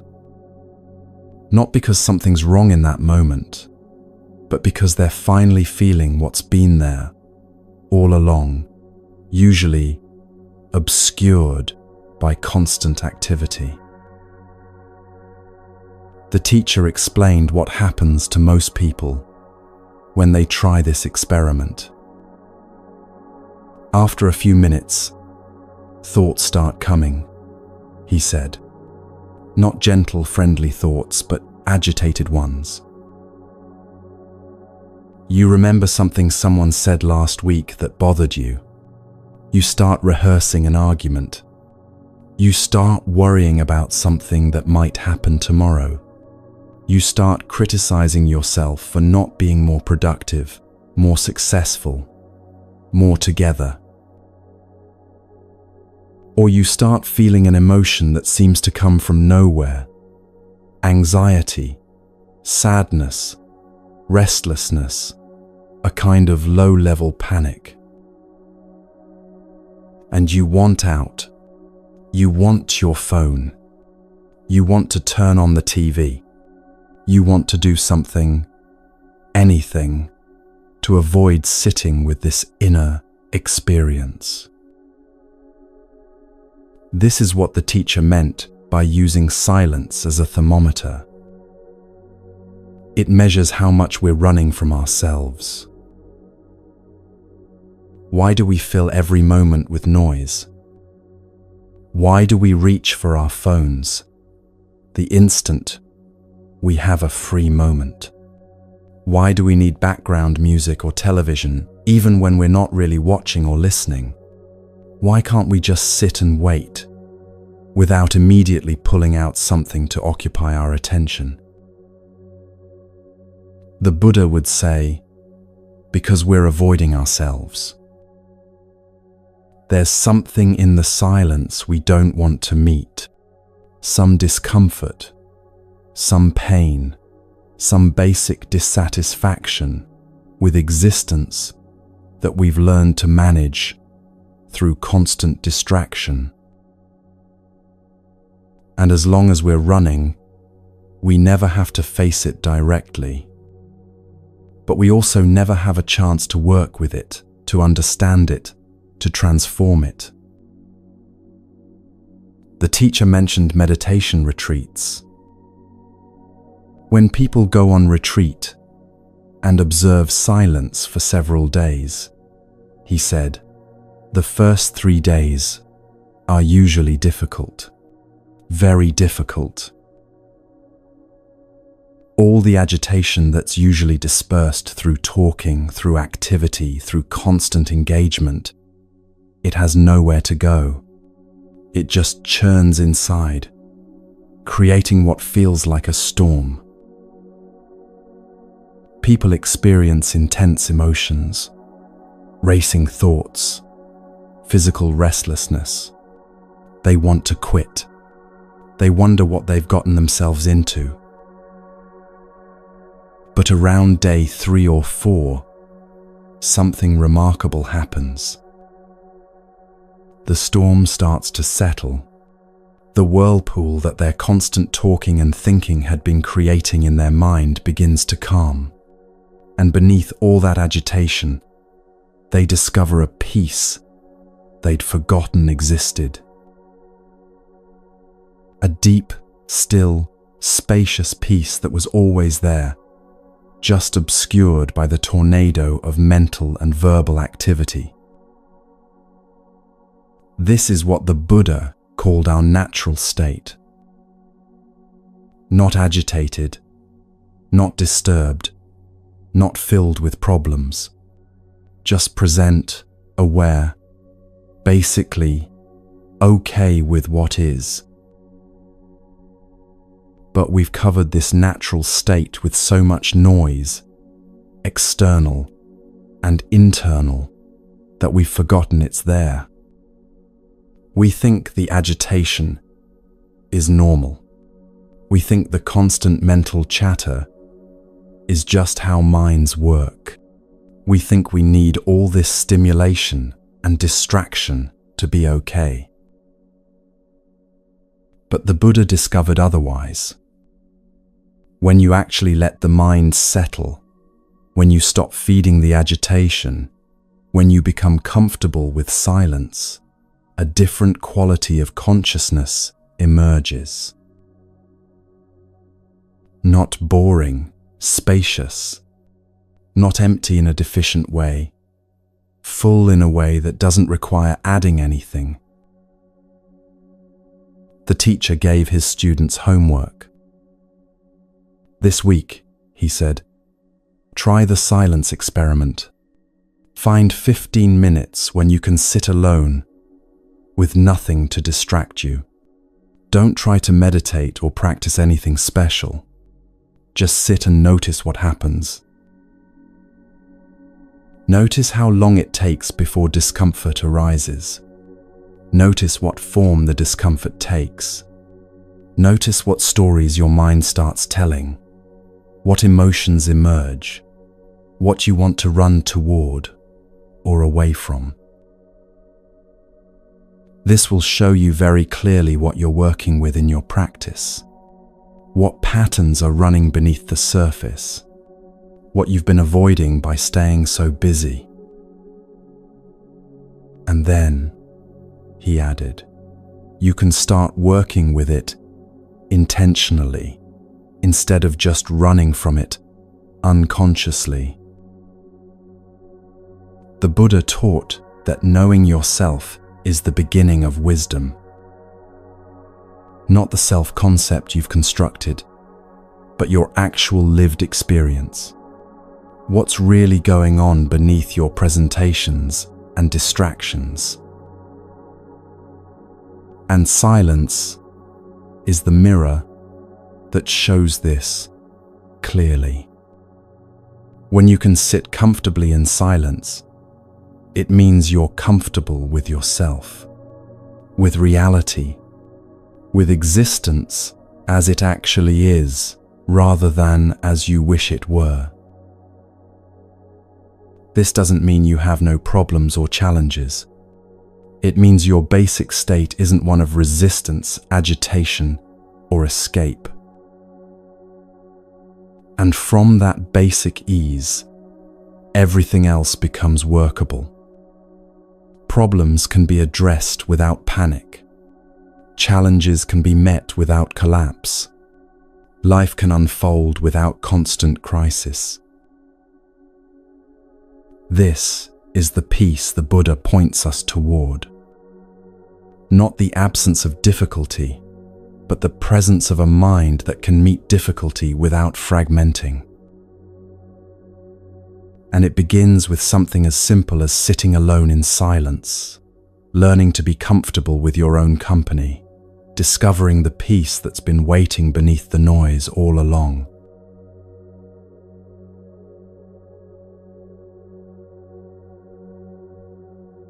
We've traveled far together tonight. Through stories of grandparents fighting in cars and secretaries with golden manners. Through the week of impossible honesty and the man demanding the best medicine. Through Gandhi's gamble and the master who wasted no words. You've heard about childhood scars that never healed and monks who spoke without sound. About 90-year-olds sharing their wisdom and couples at restaurants revealing our patterns. Each story has been a seed planted in the quiet soil of your awareness. The Buddha taught that when we gain insight, we don't keep it for ourselves.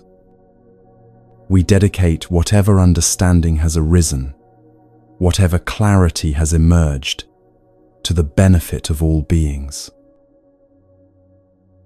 May the wisdom in these stories serve not just you, but everyone you speak to.